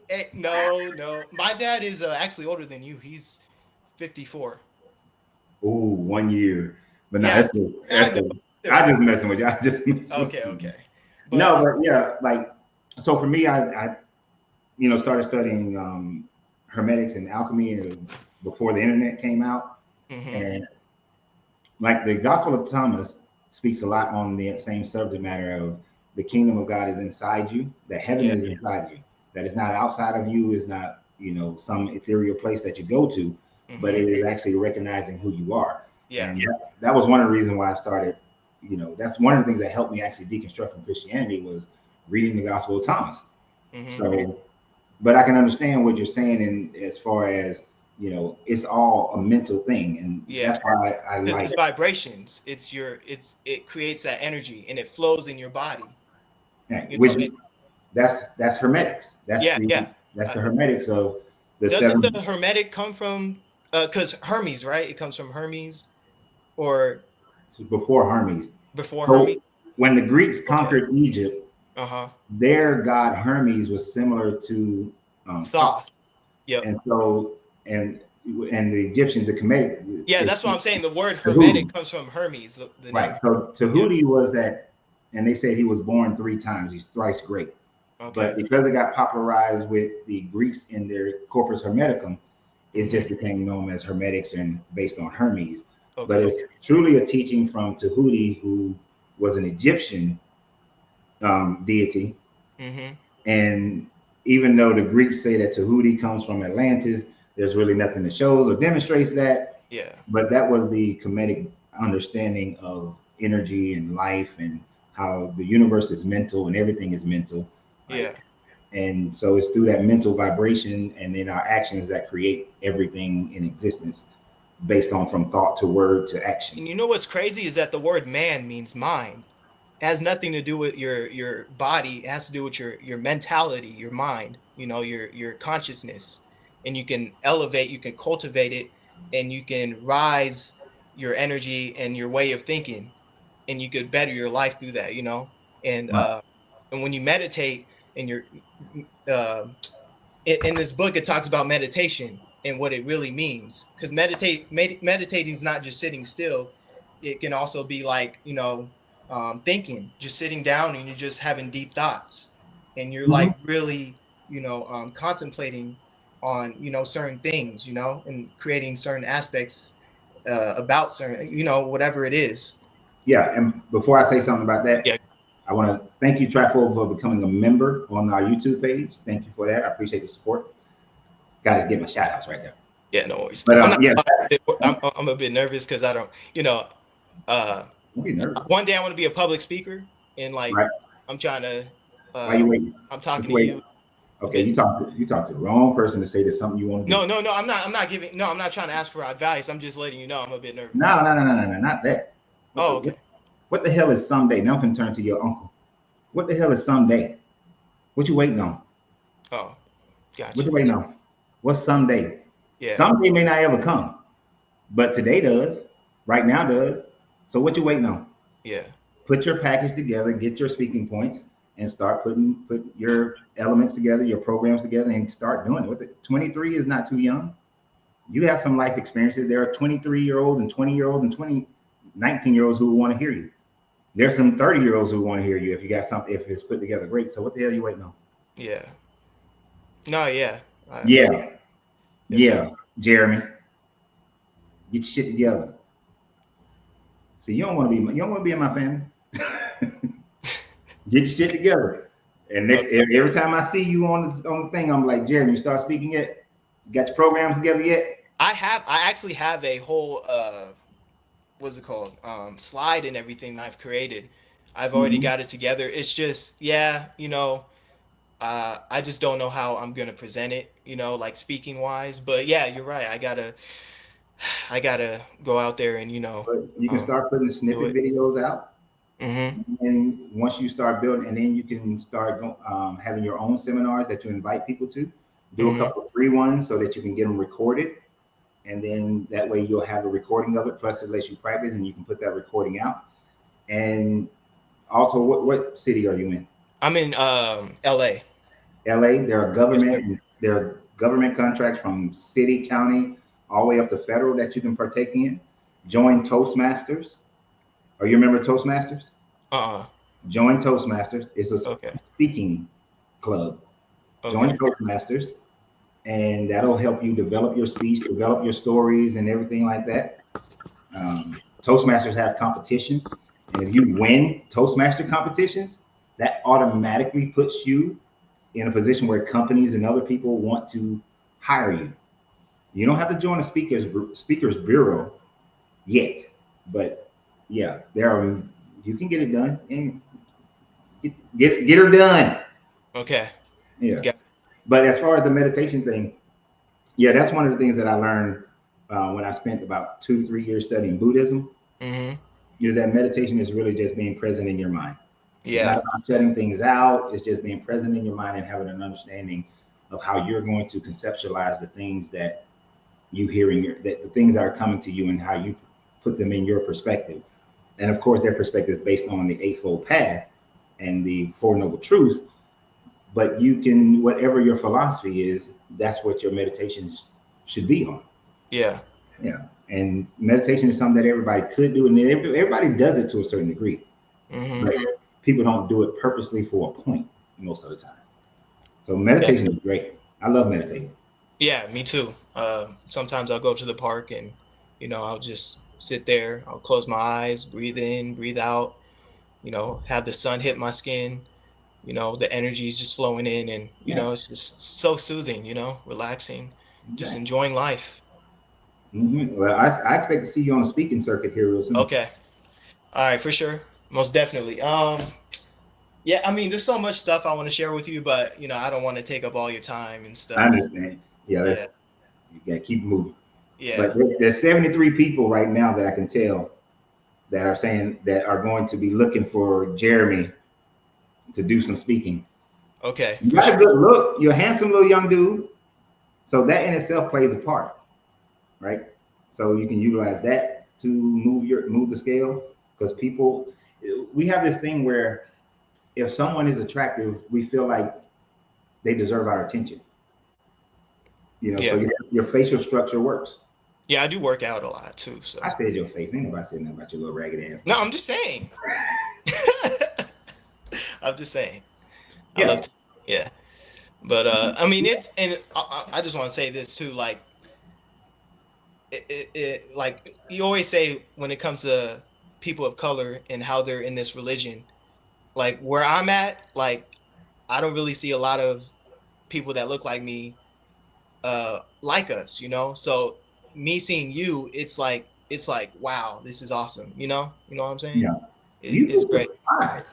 Your generation is coming in as your generation is one of the fastest growing generations of people who are walking away from these religions. Yeah, I can see that. Yeah. So you'll Yeah. be surprised at how many people who look like us are walking away from this religion, especially in your age range, that 20 to 35. There is a lot more of y'all than there are people my age.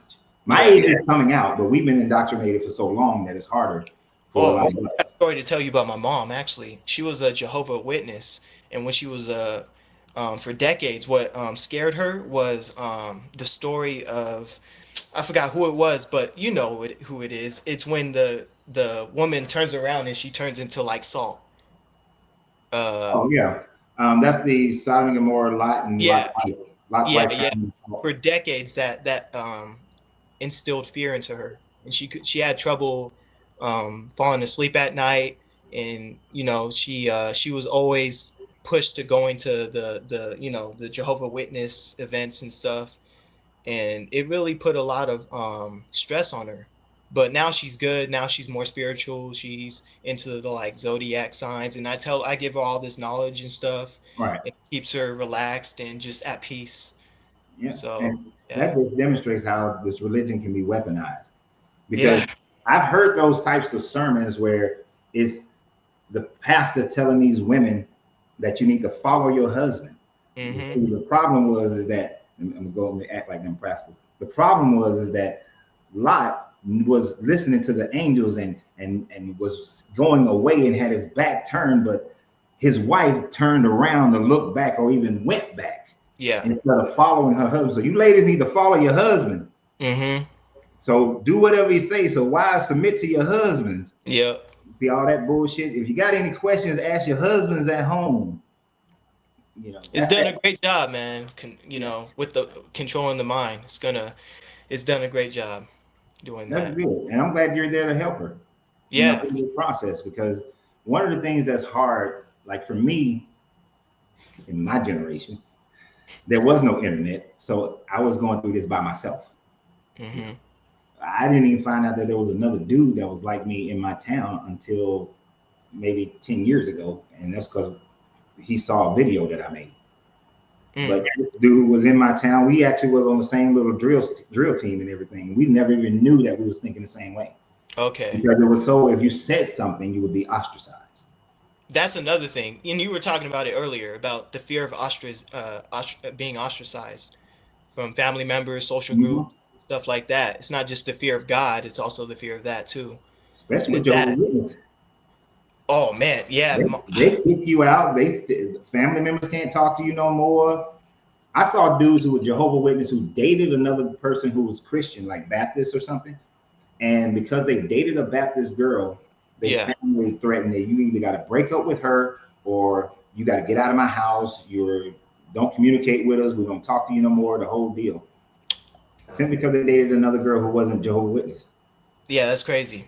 I remember I was fishing with my dad, and I was looking up in the stars. I was like 14. I was looking up in the sky, and I was looking at the stars, and I was thinking in my head, like, is God real? You know? So I asked my dad. I was like, Dad, do you think like God exists? Like, cause I don't think He exists. And he turns around and he says, Nigga, what you say? And I said, Oh, I just, I thought, like, do you think God exists? Like, I don't think He exists. And he said, if you ever say that again, I'm gonna beat your ass. Like, and I was like, okay, like never again, for sure. Yeah, Yeah, I might have been like 14, 13 years old. Yeah, yeah, that's just yeah, that's terrible. yeah, Nothing against your dad. He might be great in every other facet of life, yeah, but that's terrible. yeah, That you got to instill fear in your children yeah. in order to keep them indoctrinated into this religion. So, Mm-hmm. I Yeah. hate that that happened to you. Yeah, it's all good. It's all good now. Yeah. But good. I'm glad it's all good now. Yeah. Keep doing what you're doing, man. Yes, sir. I'll keep studying, keep being studious, and I'll come on again. Have And a join Toastmasters. Yep. Okay. I'll do that. All right. Pay the All fee. right. Join Toastmasters. It's All worth right. it. All right. Peace. Pedro, I put the link up there. You always got something to say on Facebook. Why don't you come say something live? Mantu, Muntu. Correct me on how I say your name. Muntu? Is it Muntu? Okay, yeah, good night. First of all, thanks for having me, but let me just get my fancy ass headphones together because this organite room is kind of tinny. So just give me a moment, please. Okay, because I ain't understand nothing you just said.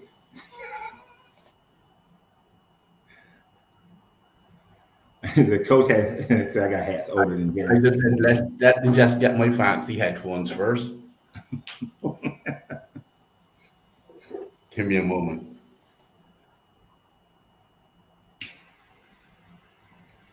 While he's getting ready, there's a dude on the chat in Facebook named Pedro.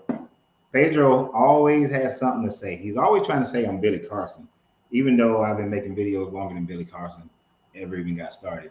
Um, but Pedro is never available to come on the channel. This is the first time I've actually seen him on the live itself. So Pedro, you always got a lot to say. Why don't you come on in here and say something? You never say anything. You can never argue the point. You always just got derogatory things to say. Come and argue a point, Pedro. That is my challenge to you, Pedro.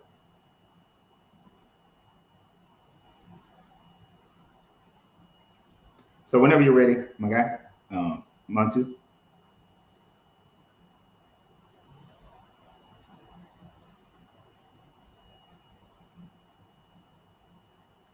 I guess he's still working on getting his headphones together. But yep, I got hats older than Jeremy. I do actually, yeah. And this is what Pedro always says. So you can't say anything else. Show some credentials. Credentials. Why do I need to? Unless you can demonstrate that anything I'm saying is not true. I can show you what a credential like I've been to Israel twice for a total of 8 weeks, that I've studied in Israel for 8 weeks, that I studied in Egypt and in Italy for Egypt. I was 3 weeks, 3 weeks in, 3 weeks in Italy.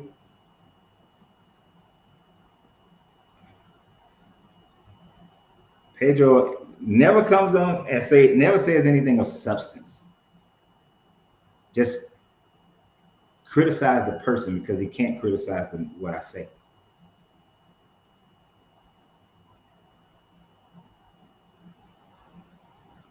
Oh, and Pedro never says what his religious credentials are. See, that's a common thing for people who are believers in this book. The only credential that they actually have is their belief in this Bible. And for them, that is all that is required because their whole thing is based on faith. It is not based on any facts whatsoever. They cannot prove it. They can't even prove it to be circumstantial. I would at least give a person the belief in Christianity if they can show some circumstantial evidence that would demonstrate that Jesus actually existed. The Bible version of Jesus existed. But they can't.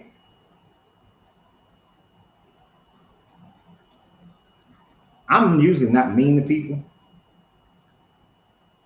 but you a pab, man. You just a straight up pab. And if you don't know what a pab is, you haven't been looking at enough of my videos. But you a pab. Because all you say is the same little stuff. Did you learn that from the Emerald Tablets? I didn't even know what the Emerald Tablets were until about 15 years ago. You straight pab, man. And if y'all want to tell him what, I wonder who all remembers what a pab is.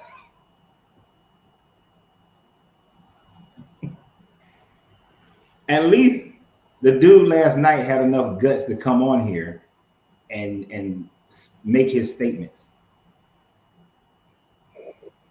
Can you hear me now? Yeah, we can hear you better. It's, Oh, is that it? what? I'm just trying to get my settings correct. All right. I'm just trying to get my settings correct. I think that's it. If you can hear me, everything. It's a little garbled, but I can make it out. Garble of this. Yeah, I can understand. It may be my accent, maybe. It ain't the accent. It's not the accent. It's like a little garble in your microphone or whatever you're using. Okay. Well, if you can make sense of this, then. First of all, let me say thanks for having me on. I've been in tune with the show for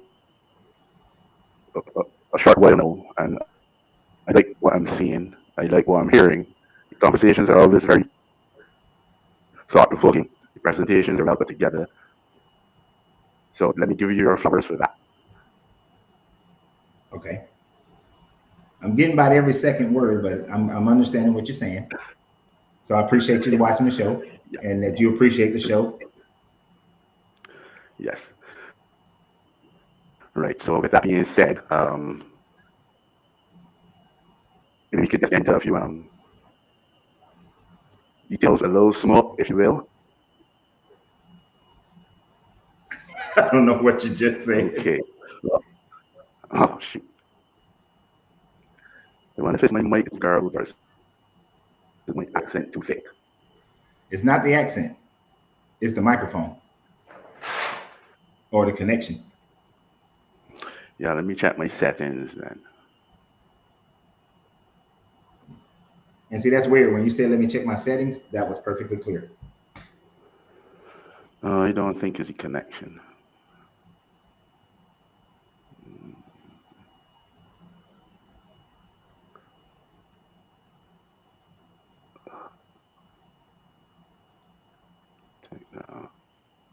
How is that? That's better. That's great. Is that any cleaner? Mm-hmm. Yep. That's better? Yep, gotcha. All right, fine. I had to reduce. Okay, I had to reduce the background noise and take off the automatically adjust mic volume. That's probably the problem. So there we go. Actually, the level is looking a lot more clean. So yeah, there we go. All right, first point of business.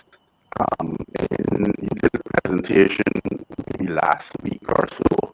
Can't hear nothing. Can't understand. Are you close to the mic or something? I've got a headset on. Yeah, that's as soon as you started talking again, it went garbled and something. Didn't understand nothing. All right. Let's try something else. I also had my cell phone on as well, so I don't know if that mic is picking up. Is your cell phone like on the live?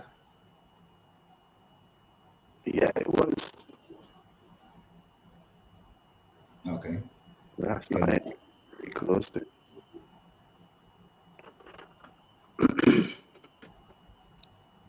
All right, let me just Trying to work with you, man, but it's not working. yeah, I realize. All right, and you got one more thing to try.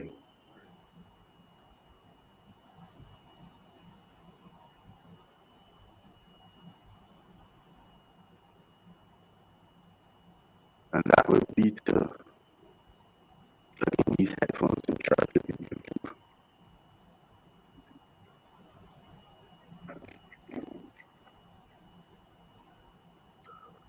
So you know what? I'm gonna go out, set this, and come back in. All right, try that. Okay. So I know I missed a whole bunch of stuff that you guys were talking about. We know that Pedro is a fearful Pab and is not going to come on here. I saw him say something about 1,400 years. You can repeat the same lie for 1,400 years. That doesn't make it true, nor do you have any evidence of it. But we see that he is too afraid to come on here. This is what I said yesterday, that most of these people who have issues with this channel are too afraid to come on here. And when someone tries to tell us anything about the Bible that isn't true, we see it as an attack. You should only see it as an attack if it disturbs you, because the Buddhists say that your Bible is not true. The Muslims say your Bible is not true. The Jews say your Bible is not true. Everybody says your Bible is not true who doesn't believe in you, believing in what you teach. So are you attacked by Muslims? Do you feel attacked by Muslims? Do you feel attacked by in this religion? Do you feel attacked by every other religion, or just people who specifically walked away from your belief?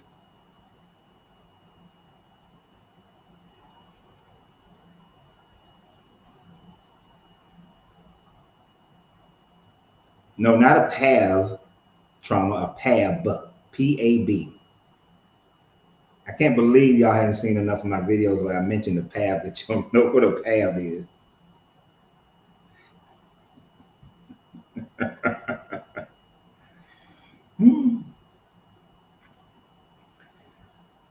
Sean, he's not going to jump on and try to prove his case. Neither will the other person either, because, well, I know he's not, because he wants to hide in the comments, to be able to make his little statements in the comments.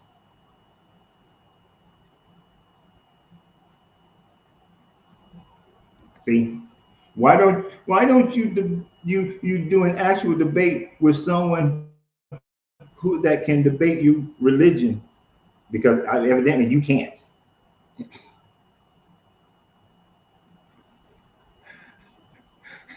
Close, but just to make the first word punk.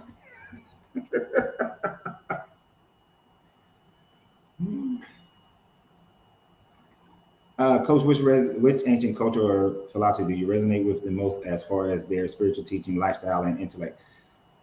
Well, Hermetic alchemy is the top philosophy that I resonate with, followed by Stoicism. As far as cultures, it's kind of a mixture between West African culture and West African American and the Buddhist culture.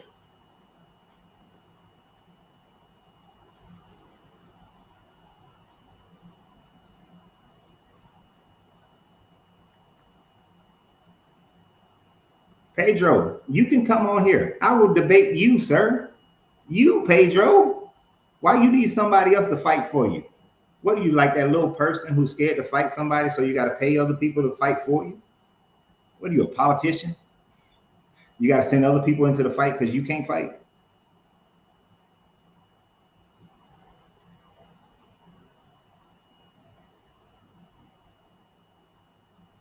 Right. He talking about their 400, 1,400 years. Hell, they used to believe that people were witches and they used to burn them at the stake. So you want to trust in the people who believed in those sort of things? And then they thought that there was kicking demons out of people. These are the same people that thought that people from Africa were subhuman, people from India were subhuman, Asians were subhuman based on their religion. and that they were entitled to enslave them. They believe that Noah got all the animals on the world on a boat.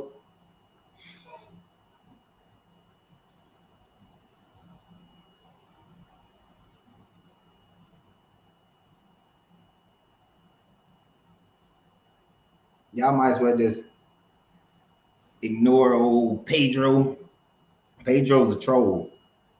He just want to say his little sayings and why won't you debate anybody? But I'm not going to debate you because I'm scared. Ain't nobody worried about Pedro. You remember the cartoons when you was little? That little bitty dog that used to run around with the big bulldog, and he was like, "Hey, Spike, what are we gonna do today, Spike?" That's Pedro.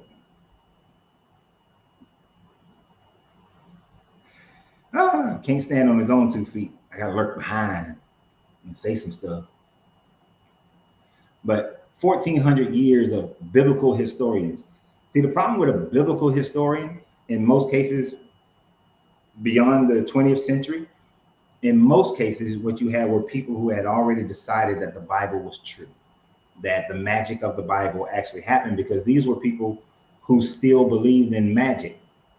And because they believed in magic, and they thought that, they didn't understand the science of the universe, you had a time frame where these biblical historians thought the world was flat. These biblical historians thought the sun went under the earth. These biblical historians that thought that the world was created in 6 days. They thought that Jesus healed a blind man and a sick man and a woman with an issue of blood. And they believed these stories without any factual proof. Oh, Tacitus wrote about Christians existed. Yeah, people believed this shit back then. That's all Tacitus is saying. So that you can have that 1,400 years. I'll take the last 30 years over the last 1,400 years any day of the week, because the last 30 years got archaeology behind it. All right, let's see if the man got his system right. Well, let's see. Let's give this one more try. That's a lot better. Hopefully. Is it? All right. Okay, fine. Once again, I reiterate, let me thank you for having me on. That's been a good show. The last presentation, just continuing from before it was cut off, the last presentation that you had done on, it was like a chronological, historical timeline breakdown of, yeah, you remember this. Well, after that presentation, they made sure that I sent in a comment for you. It was about 2 or 3 points of smoke that I wanted you to address. I don't know if you've seen it, because I didn't get a reply. Possibly, I don't know. I get a bunch. Put it up now and take a peep. Okay. Well, go ahead. So what did you say? Off topic, but I actually may have to put it at myself. I was actually disputing the chronological accuracy from the viewpoint of calendrical systems. Point one being that I think most of us would know that the calendar or the year had been changed from 360 days to 364.24 days in more modern times, which would actually offset any calculations you're doing with a 364-day calendar. Okay. But the thing about it, the timeline does actually account for that. It accounts for the varying time calendar changes, whether it's from the Gregorian calendar as it moves back to the Julian and back to the Egyptian and the Babylonian calendar.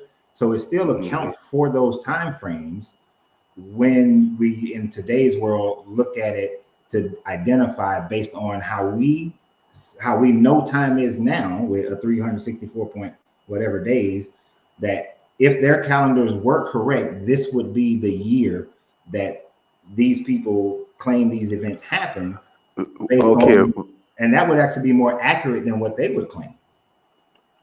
Well, for the simple reason that we use in this word claim means that it's not accurate. There is room for debate. There is deviation somehow or the other. However, I do say that there is an actual accurate way of, I mean, coming at particular or specific dates to cross-reference what we would have in, let's say, the Bible or the Quran or any other Mhm. works. There are certain criteria must be followed in order for there to be a calendrical change.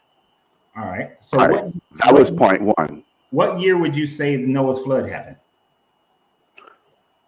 Well, I could only gander a guess at that, but what I would say is this: there would be a calendrical formula that you can follow to come to that conclusion, without a doubt.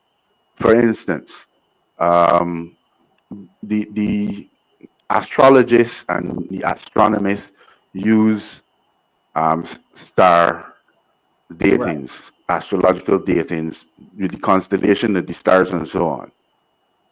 Mm-hmm. However, there is one point to that, in that I really don't want to go this far, but as I'm here, let me say the stars now rotate around the North Star.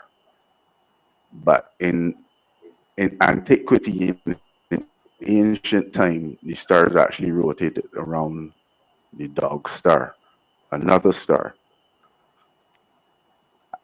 Which brings me to the second point that I made in the comment to the presentation, saying that the only accurate source of time calculation is the one found in the Bible, and that would be the first evening and the first morning was the first day.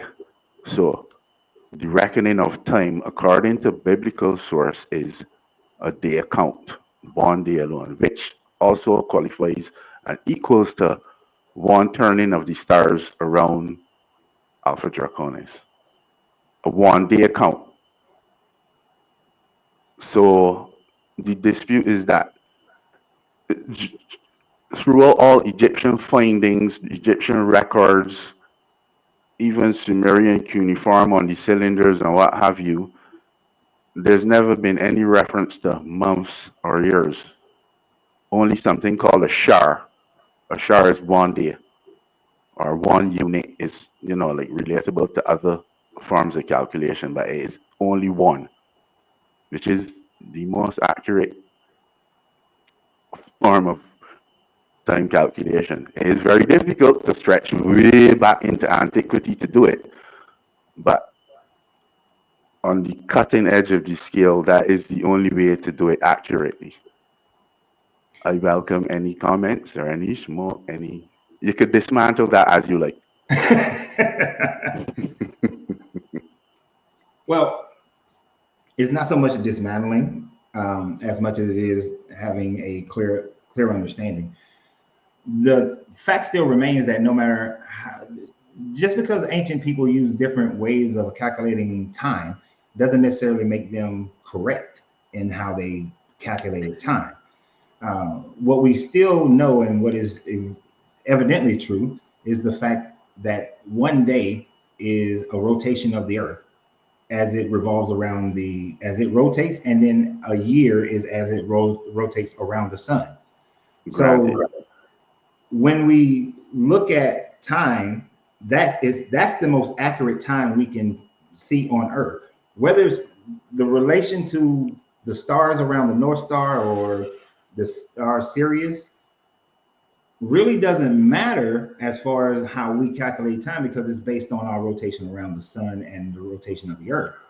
So when one day we know is almost 24 hours, that's a day. It doesn't matter if it's a shar, doesn't matter, and certainly not the biblical time frame of a day being from sundown to from sunrise to sunset, and then from sunset to sunrise. Well, that's what it says in Genesis. The first evening and the first morning was the first day. Right. That's the first morning, first evening, and the first morning. That's how the Hebrews, calculated a day in their Exactly. time frame. But the fact still remains that when the Bible used the word Yom, that those Hebrew people who wrote the word Yom in around 500 BCE, they meant 1 24-hour day. Everywhere else in the Bible, Yom means 1 24-hour day. So whether you break it up between the evening and the morning, or you break it up from morning to midnight, it's still, well, morning to the next morning, actually, it's still one day. So when we calculate how far back it was that the Jesus character supposedly was crucified, it goes to an accurate count of around 33 or 31 at the latest, at the earliest 27 BCE. We still get to that same date. Well, Now, that's BCE or CE. CE. Sorry, Which is 27. generally a Now, length of maybe about 100 to 300 years.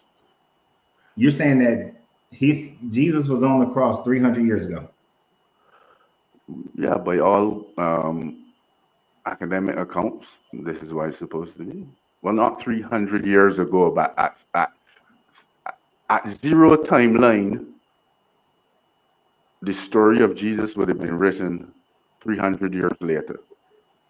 Right. It was At written 0 point timeline, and most historians and so on agree that the 0 point timeline, which we call, the death of Christ, which is why it's commercially sold as after the death of Christ, as opposed to Anno Domini, which is actually a calendar.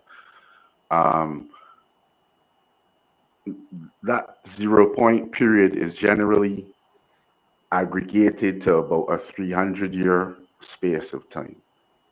Right, but you're Give talking or about take. 300-year space. I was talking about from today to the time frame that we could calculate that the crucifixion supposedly happened is just under 2,000 years. Well, it would have to be 2,000 years. Time started over at Jesus' death, and it's been 2,025 years since. Actually, So the calendar if we go with the mainstream, the then we calendar is have to based on his accept birth. 2,000. The calendar is based on his birth. When the Gregorian calendar was instituted, it was based on the birth, not his death. So that's why we have the zero. But they forgot that's where the zero timeline starts. Now there's But AD means Anno Domini, coach. Okay, but we're getting off subject. In the year of our King. Right, that's in the year of that. But that has nothing to do with a day being 24 hours and us being able to calculate years, 364 point something, to be able to. Let me just be petty on this particular point alone. How do we reconcile that with the fact that Joshua held the sun in position for X amount of time, which was off that calendars by at least a day? The story is a fabrication. Joshua, the sun never stood still and I think it's supposed to be like a 12-hour period that the sun supposedly stood still for Joshua to be able to conquer his foes. But that is a lie, plain and simple. Because if the sun remained still, which is not the sun remaining still, it would be the earth rotation stopping so that daytime existed for an extra 12 hours. But the biblical account says that he stopped the sun, not that he stopped the earth. But because their idea, their cosmology at that time frame was based on the earth being. I knew you was going to give me this. It's based on the earth being into flat earth. And the sun moving around the earth, around the flat plane of the earth. So in their cosmology, they thought the earth was flat. They didn't recognize that the earth is not flat and that the earth rotates. So in order for the sun to stop, the earth would have to stop its rotation because it's the earth that's moving around the sun and rotating on its axis. So we know through science now that the earth would have had to stop for that to happen for Joshua. Do we agree? Or do you think the earth is flat?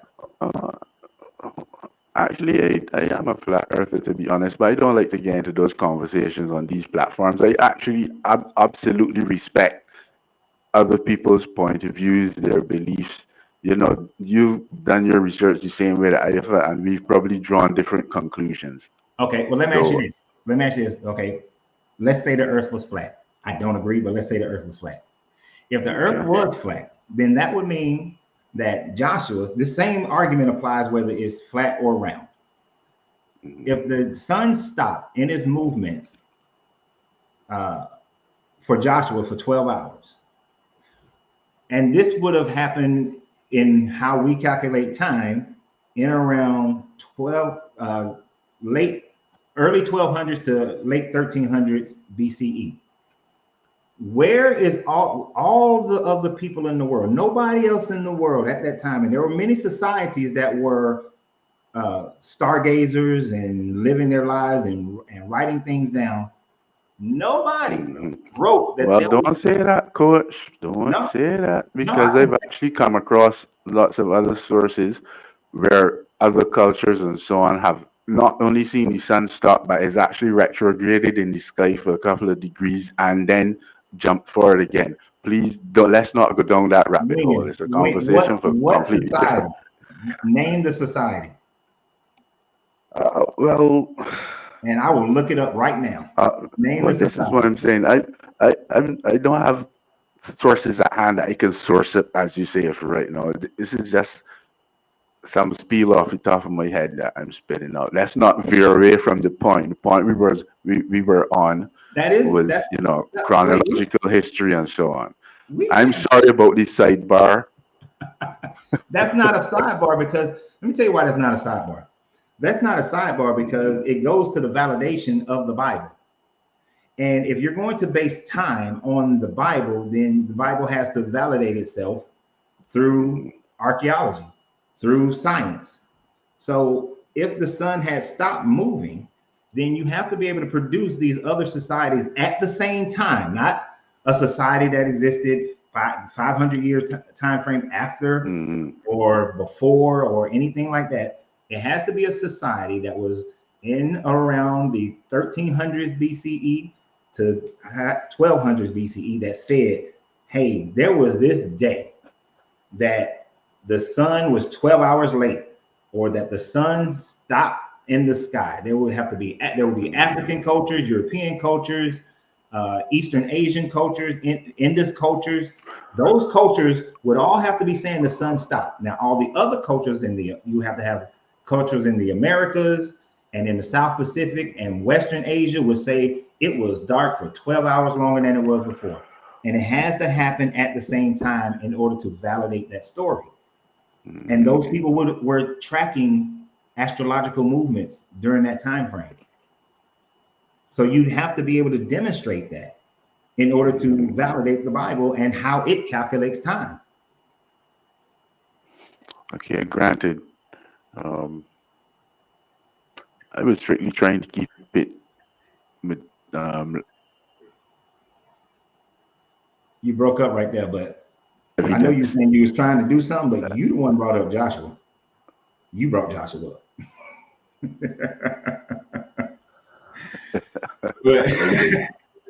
but either way, when archaeology,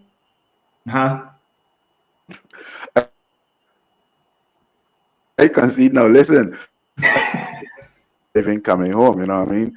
And I said, man, I coming up there for this dude. You hear me? So, and then when I got home now, I switched from my phone. I came on the laptop, and the young dude was up. You know what I mean? And I was like, all right, you know what? I'm actually gonna go tonight and spread my voice over the ear. And of course, I never knew even if it's just for entertainment reasons alone, and I could give you a boost, somebody may be listening and say, hey, you know what, that guy's kind of funny. You know what I mean? Even if it's for that alone. But I like this platform, honestly. You see, I gave you a couple of little jabs before it came up. That's all right. I didn't see that was just to let you know I was out there, you know what I mean? Yeah. Yeah. I appreciate you. Yeah, man.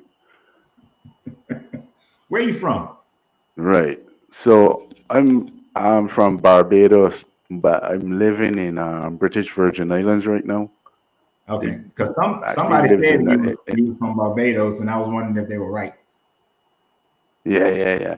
This and they accent were. Yeah, is, yeah, this accent is a lot different from the other Caribbean countries, to be honest.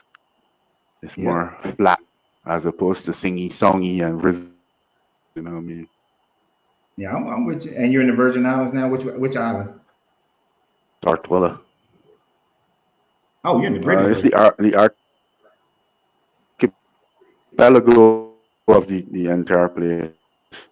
There are like Yeah. 300 islands and maybe, So you're in the British Virgin Islands. yeah, British Virgin Islands. Cool, cool. I always like to know where people are. Just little things about me. Just like to know shit. But I appreciate you Yeah, no coming to the problem. show, I man. actually live on a mountain by myself. You know what I mean? Oh, that's cool. That's nice. Mountain man. We're gonna come to Yeah. work. We're gonna work on that timeline thing with Mountain Man.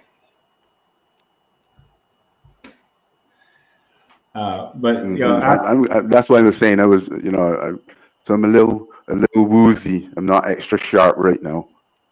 that's all right. So you know what? I'm gonna brush up, Yeah, rest and brush up. top up my books. I might even turn my camera on, man. I might even turn my camera on, and let you Yeah, see the real deal. I like to see faces because then I can read your facial expressions, your body Yeah, language. and I'm not exactly presentable right now. I'm in my organite room. Oh, that's all right. Oh man, but I appreciate you, man. And we're gonna Yeah, continue anytime, on. bro. Well, Anytime I put the link up, anybody want to come on, they're more than welcome. mhm. All right.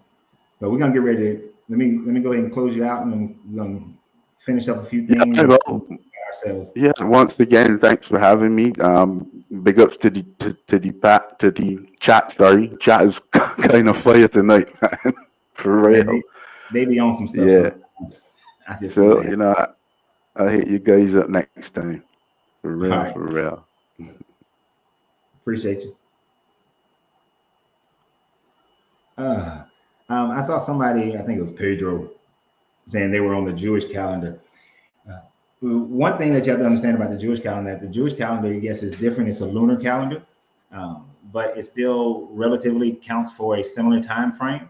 But the lunar calendar doesn't count every year, every lunar cycle as a year, as some people have tried to ascribe to their calendar in order to justify that, oh, these people live this 900 years, but really based on the lunar calendar because it was accounted for every cycle as 1 year. No, the Jewish lunar calendar does not account for every cycle as 1 year. So when we do go back and when we acclimate the biblical timeline to our understanding of more accurate time counting of time, it still comes out that they are claiming that these stories happen in the year to which we can identify a date. So when I say that Joshua would have been around 1290 or 1320, that would be the time frame, or that Moses was around the 1350s, that would still be the time frame. So it still matches up to how we calculate time, and our system of counting time is more accurate than it was for people back then, because that's why there were calendar adjustments, because the years weren't matching up to the seasons. So uh, but he gonna brush up on this stuff, because you gotta be able to, you gonna say Joshua had the sun stand still, we need all those other cultures around the world that was saying the same thing at the same time.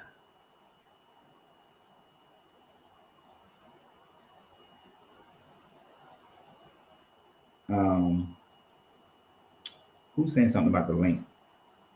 Coach, you are ducking me. I want to debate you. Now, Heal, I done had this damn link up here 3, 4 times, and you've been here this whole damn long time. I don't know what you're talking about. I'm gonna put this link up one more time, and I'm only gonna give about 10, 15 minutes, and then I'm getting off.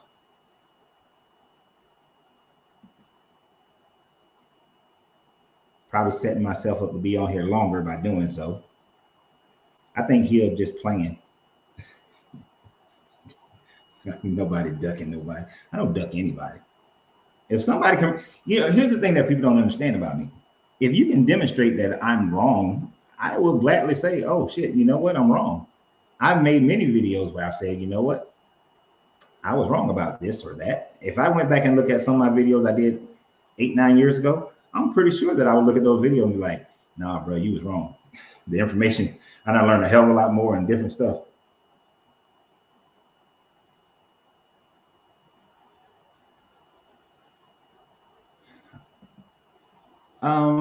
I haven't read Manly P. Hall stuff in about 10 years, so I don't remember a lot of his things he did. I do remember he had a lot of hermetics in his speech, in his writings rather. But Manly P. Hall also, he was a man of his time. I always read people like that and think about their writing with how much knowledge of science and the world and history, and take that into account. Heal. You done flirting with Jennifer? Heal. Hello, can you hear me? Yeah, gotcha. Awesome. I'll make it quick. I'll make it quick. Um, so you said about an hour ago that there's no evidence of um Jesus existing. I just wanted to debate you on that. Okay. So right. So what's your Um, statement about Jesus' existence? not only that, I can prove to you that he existed, and I can prove to you that he was a white man. Okay, prove it. So I don't know if you know the story. Um, when Jesus was dying on the cross, um, s- Jesus said he was thirsty, and somebody gave him like a cloth full of wine. I don't know if you know that story. A cloth full of what? You real low. Like wine, this they soak the cloth with wine I thought they soaked it with vinegar. or vinegar. Yeah, Yeah. or something like that. Yeah. So the reason why I believe he was white, because if he was black, they would have soaked it with Hennessy.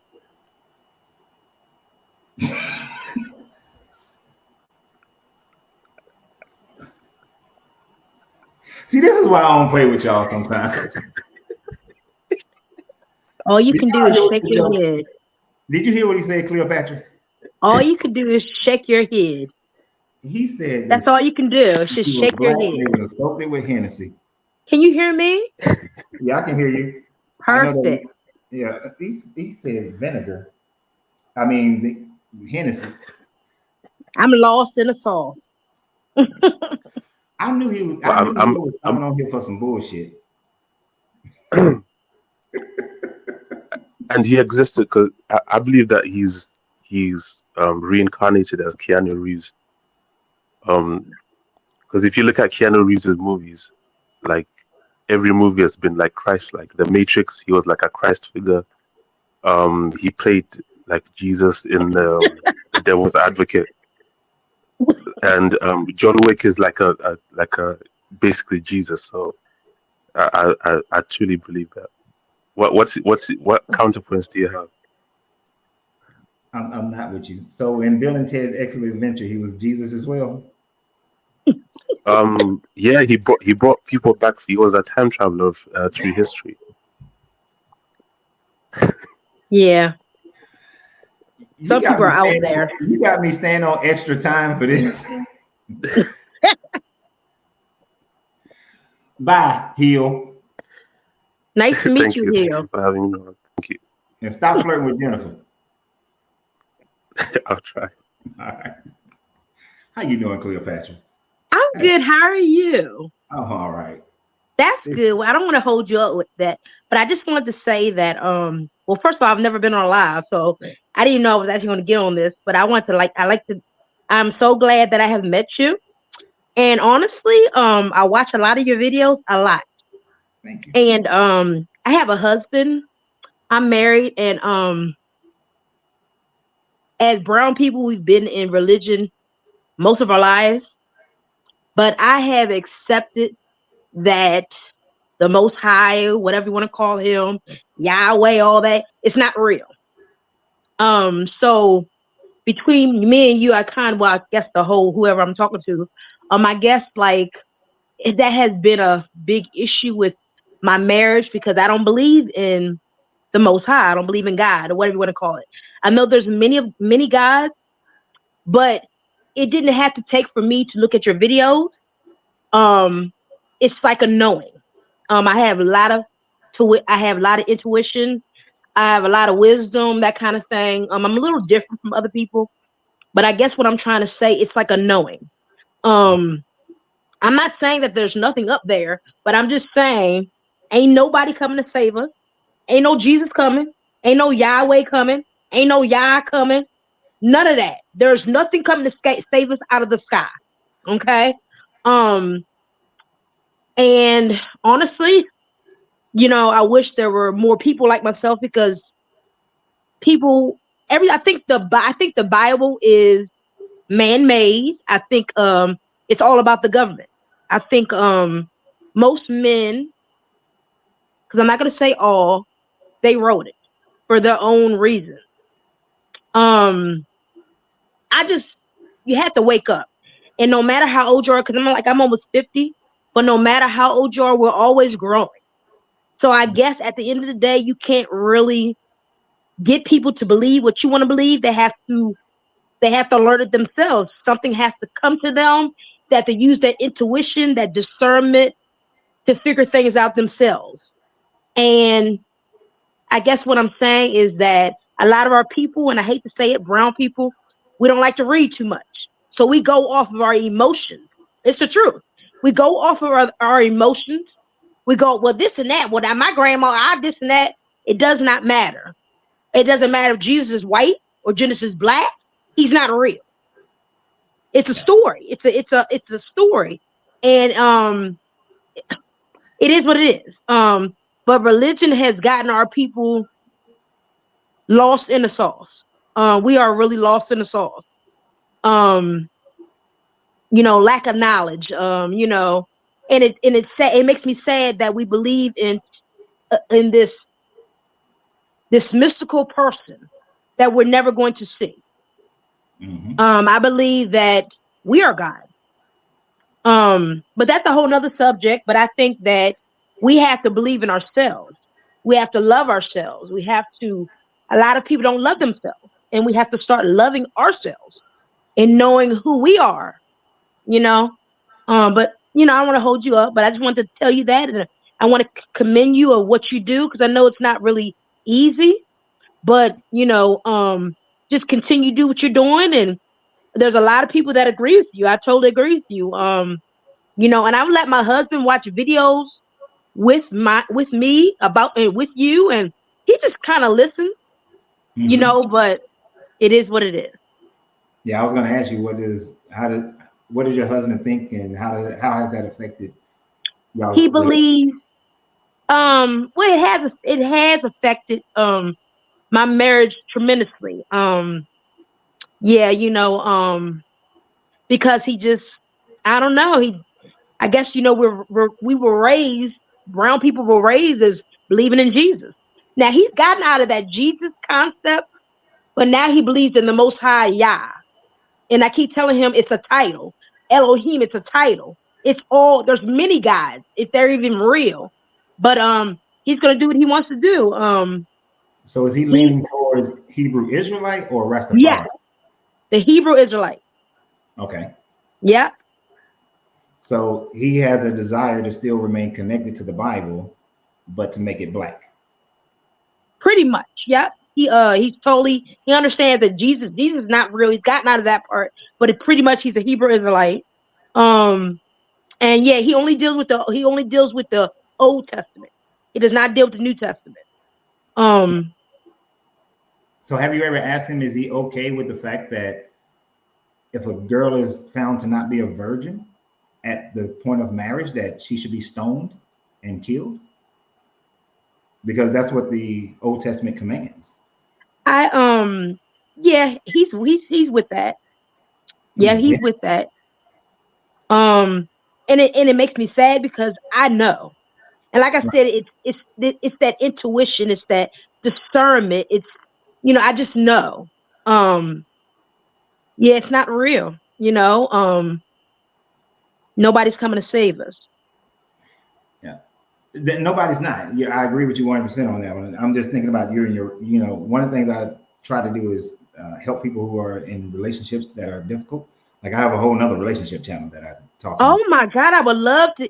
He would definitely talk to you. Yeah, on You my know. yeah, that one's called it's my name, Lorenzo Reed at 369. You see how I say Okay. Lorenzo Reed right there? I see. But Okay. Okay. but with a 369 at the end. It's a Three YouTube six channel. nine. It's on YouTube and Facebook. But I mean, I don't deal with religion as far on that channel. It's just purely with relationships and how people communicate with each other and their understanding and their respect for one another. But when you got it's very he should it's so in his mindset. See, one of the things about the Hebrew Israelites, they'll talk about the fact that they follow the Old Testament, but yet they nitpick what parts they're going to follow. That's Because true. if he suspected that his child that you were pregnant, if let's say you got pregnant, Okay. and he thought that it was by another man, well, he's supposed to give you this little potion made out of dirt and some oils and stuff. And if you have a miscarriage, then you are to be killed. You should be killed because that means you committed adultery. Oh wow. Okay. So he has to be fine with that. He has to be fine with the idea that if they go and conquer, like if the Hebrew Israelites were to go to Israel or go to any country and they conquer those people, that they are supposed to kill all the baby boys, kill all the men, period, kill all the women who have had sex with a man, but then take the young girls who have not had sex with a man and make them their wives. So he's also have to, so sex slavery, marriage slavery, he has to be fine with that. And he also has to be fine with polygamy because that is a part of the Hebrew culture as well, is polygamy. So he has to Yeah. be fine with that. So there's a lot of things in the Old Testament where if you drill down into the laws, and there's like 600 and some odd laws in the Old Testament, and many Hebrew Israelites like to focus on the 10 Commandments. But Exactly. but the problem with that, there's the first 10 Commandments that Moses came down with. Then he threw them down, bashed, and they fell on a rock. He had to go back up. When he came back down with the next set of 10, those next set of 10 were very different than the first set of 10. Like, don't boil a baby cow in his mother's milk. Gotcha. That's not relevant. So they'll stick with the first 10. But there are literally, it says in the Bible over and over again, especially in Leviticus and Numbers and Deuteronomy, that you are supposed to keep all the laws, all the rituals, and all the commandments. So they can't pick and choose. So I would bring that to bear as to, is he willing to follow all of these? And how does he think that would affect y'all lives? Exactly. And if he did follow all of them, he would go to jail. Pretty much. So is he prepared to go to jail for following these laws? Because if, let's say, one of the other Hebrew Israelite brothers find out that they found his daughter to not be a virgin on her wedding night, it is not being stoned by the man, it is being stoned by all the men of that town. So he's supposed to go there and participate in the stoning of this little girl. Those kinds of questions are the ones that I often bring up to Hebrew Israelites because they know that there's something inside of them that's going to say no. Exactly. I can't do that. And they'll try to justify it. They'll try to say you're taking it out of context, or that's what's for then, or that's not for now. But you're claiming to be a Hebrew Israelite. Hebrew Israelite. So that is for you right now.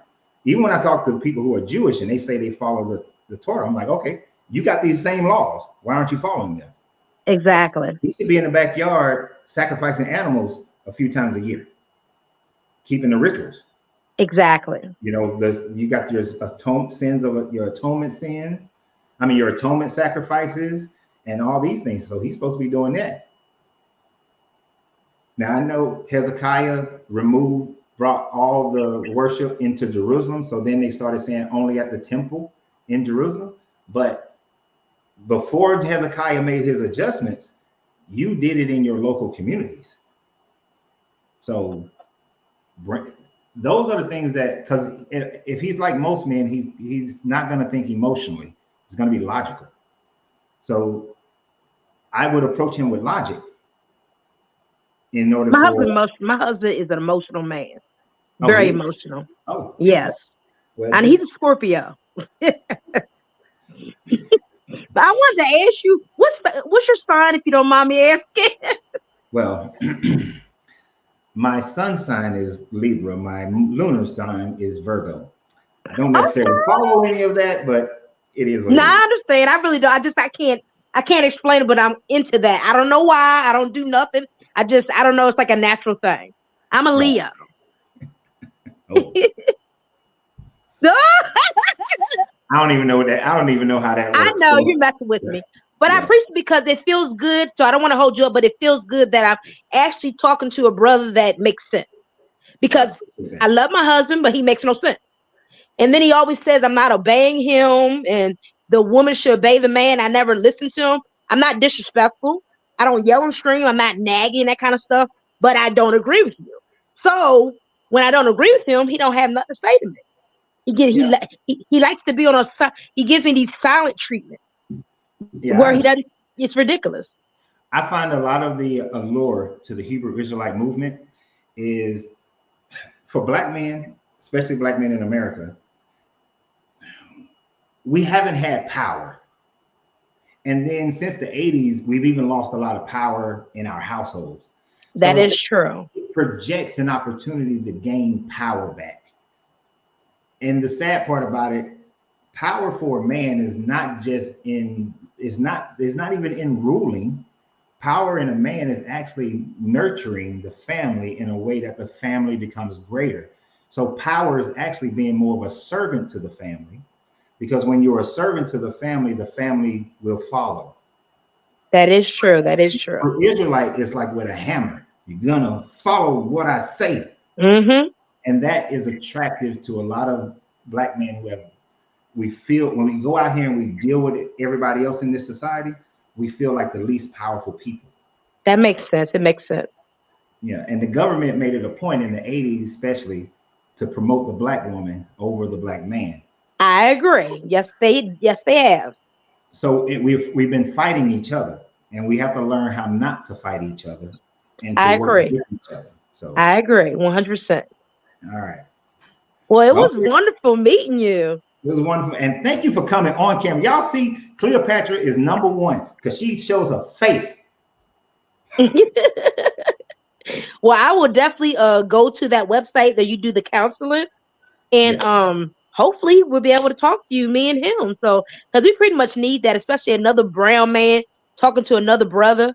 Because I know he followed somebody on YouTube. I'm not gonna say his name, but it's like I'm not even gonna say it's a cult. What I'm saying is the brother means well, but again, he's an Israelite and he's talking about the tour, and it gets me because I'm watching him on these videos, and my husband's listening to him, and it's just weird. It's like you don't even know this man, and you're following him, and I'm right here. I'm your wife, and you don't even listen to me. You listen to him.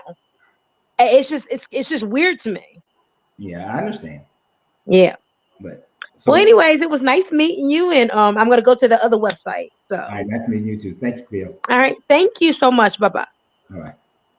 All right. The last person, especially your name Lorenzo, like mine. What the hell? Nah, coach, it's Bible equal mind control. I just word played the Lorenzo live just to say what I'm about to say tonight. It's the same Duran Beckford. I was writing in the chat and I'm trying to promote it hard. Put in the chat right now, put a 1 in the chat if y'all want coach to do the live this Thursday on relationships. Coach, they love you, man. I'm telling you, they love you. If you were supposed to do live on relationships, that channel will blow over a week. I do I'm have a telling you. channel. I have a channel Yeah, for relationships. but It's you got to do a Lorenzo live on 369. do a live on it. Like, I watch it. I seen a lot of things that you said. Like Oh, you're on that it, channel as well. oh man, I'm on the third channel listening to the stories too. Oh man. Yeah, I'm on it. I'm telling you. I think everybody in the chat love you as much, and they just don't know that one. If you do a live this Thursday, Just whew, it's gonna blow. You trying to get me in Blow. trouble with my wife? Nah, I just want you to blow, and Thursdays and Fridays I'm bored. So I'm like, hey, if Cole's supposed to jump on and live on the relationship, shit, I'll be watching that too. All right. So even though I might get a little side eye. I see a lot of ones. I see some ones on there. We're not even gonna count Pedro because he don't count. We'll Oh, we'll do it live on Thursday for relationships at 8 p.m. I don't think we have any plans, but I'm saying that now. I'm because I'm not a totalitarian. I'm gonna make sure it's cool with my wife because when we discussed how many lives a week I'm gonna do, we came to 3, and I decided I would do those 3 for this channel and not that channel right now because that channel, although it's growing, when I did a couple of lives, it was just me talking. Like the people didn't want to talk that much. So y'all go back, y'all join that channel. It's Lorenzo Reed 369. Thursday I'll do a live. If I don't see y'all when I come back on Monday, I'm cussing all y'all out. You're gonna get that Marine Corps style of getting cussed out too, where all the fingers are pointing towards y'all and none towards me. That's why I changed the name up to promote it to Lorenzo Live. I joined y'all. Show up for it. That's all I wanted to say. Good night, Coach. All right, good night, man. Appreciate you.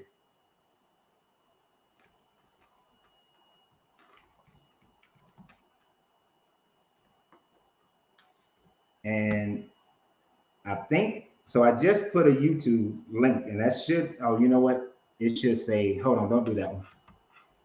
I forgot how YouTube does it differently.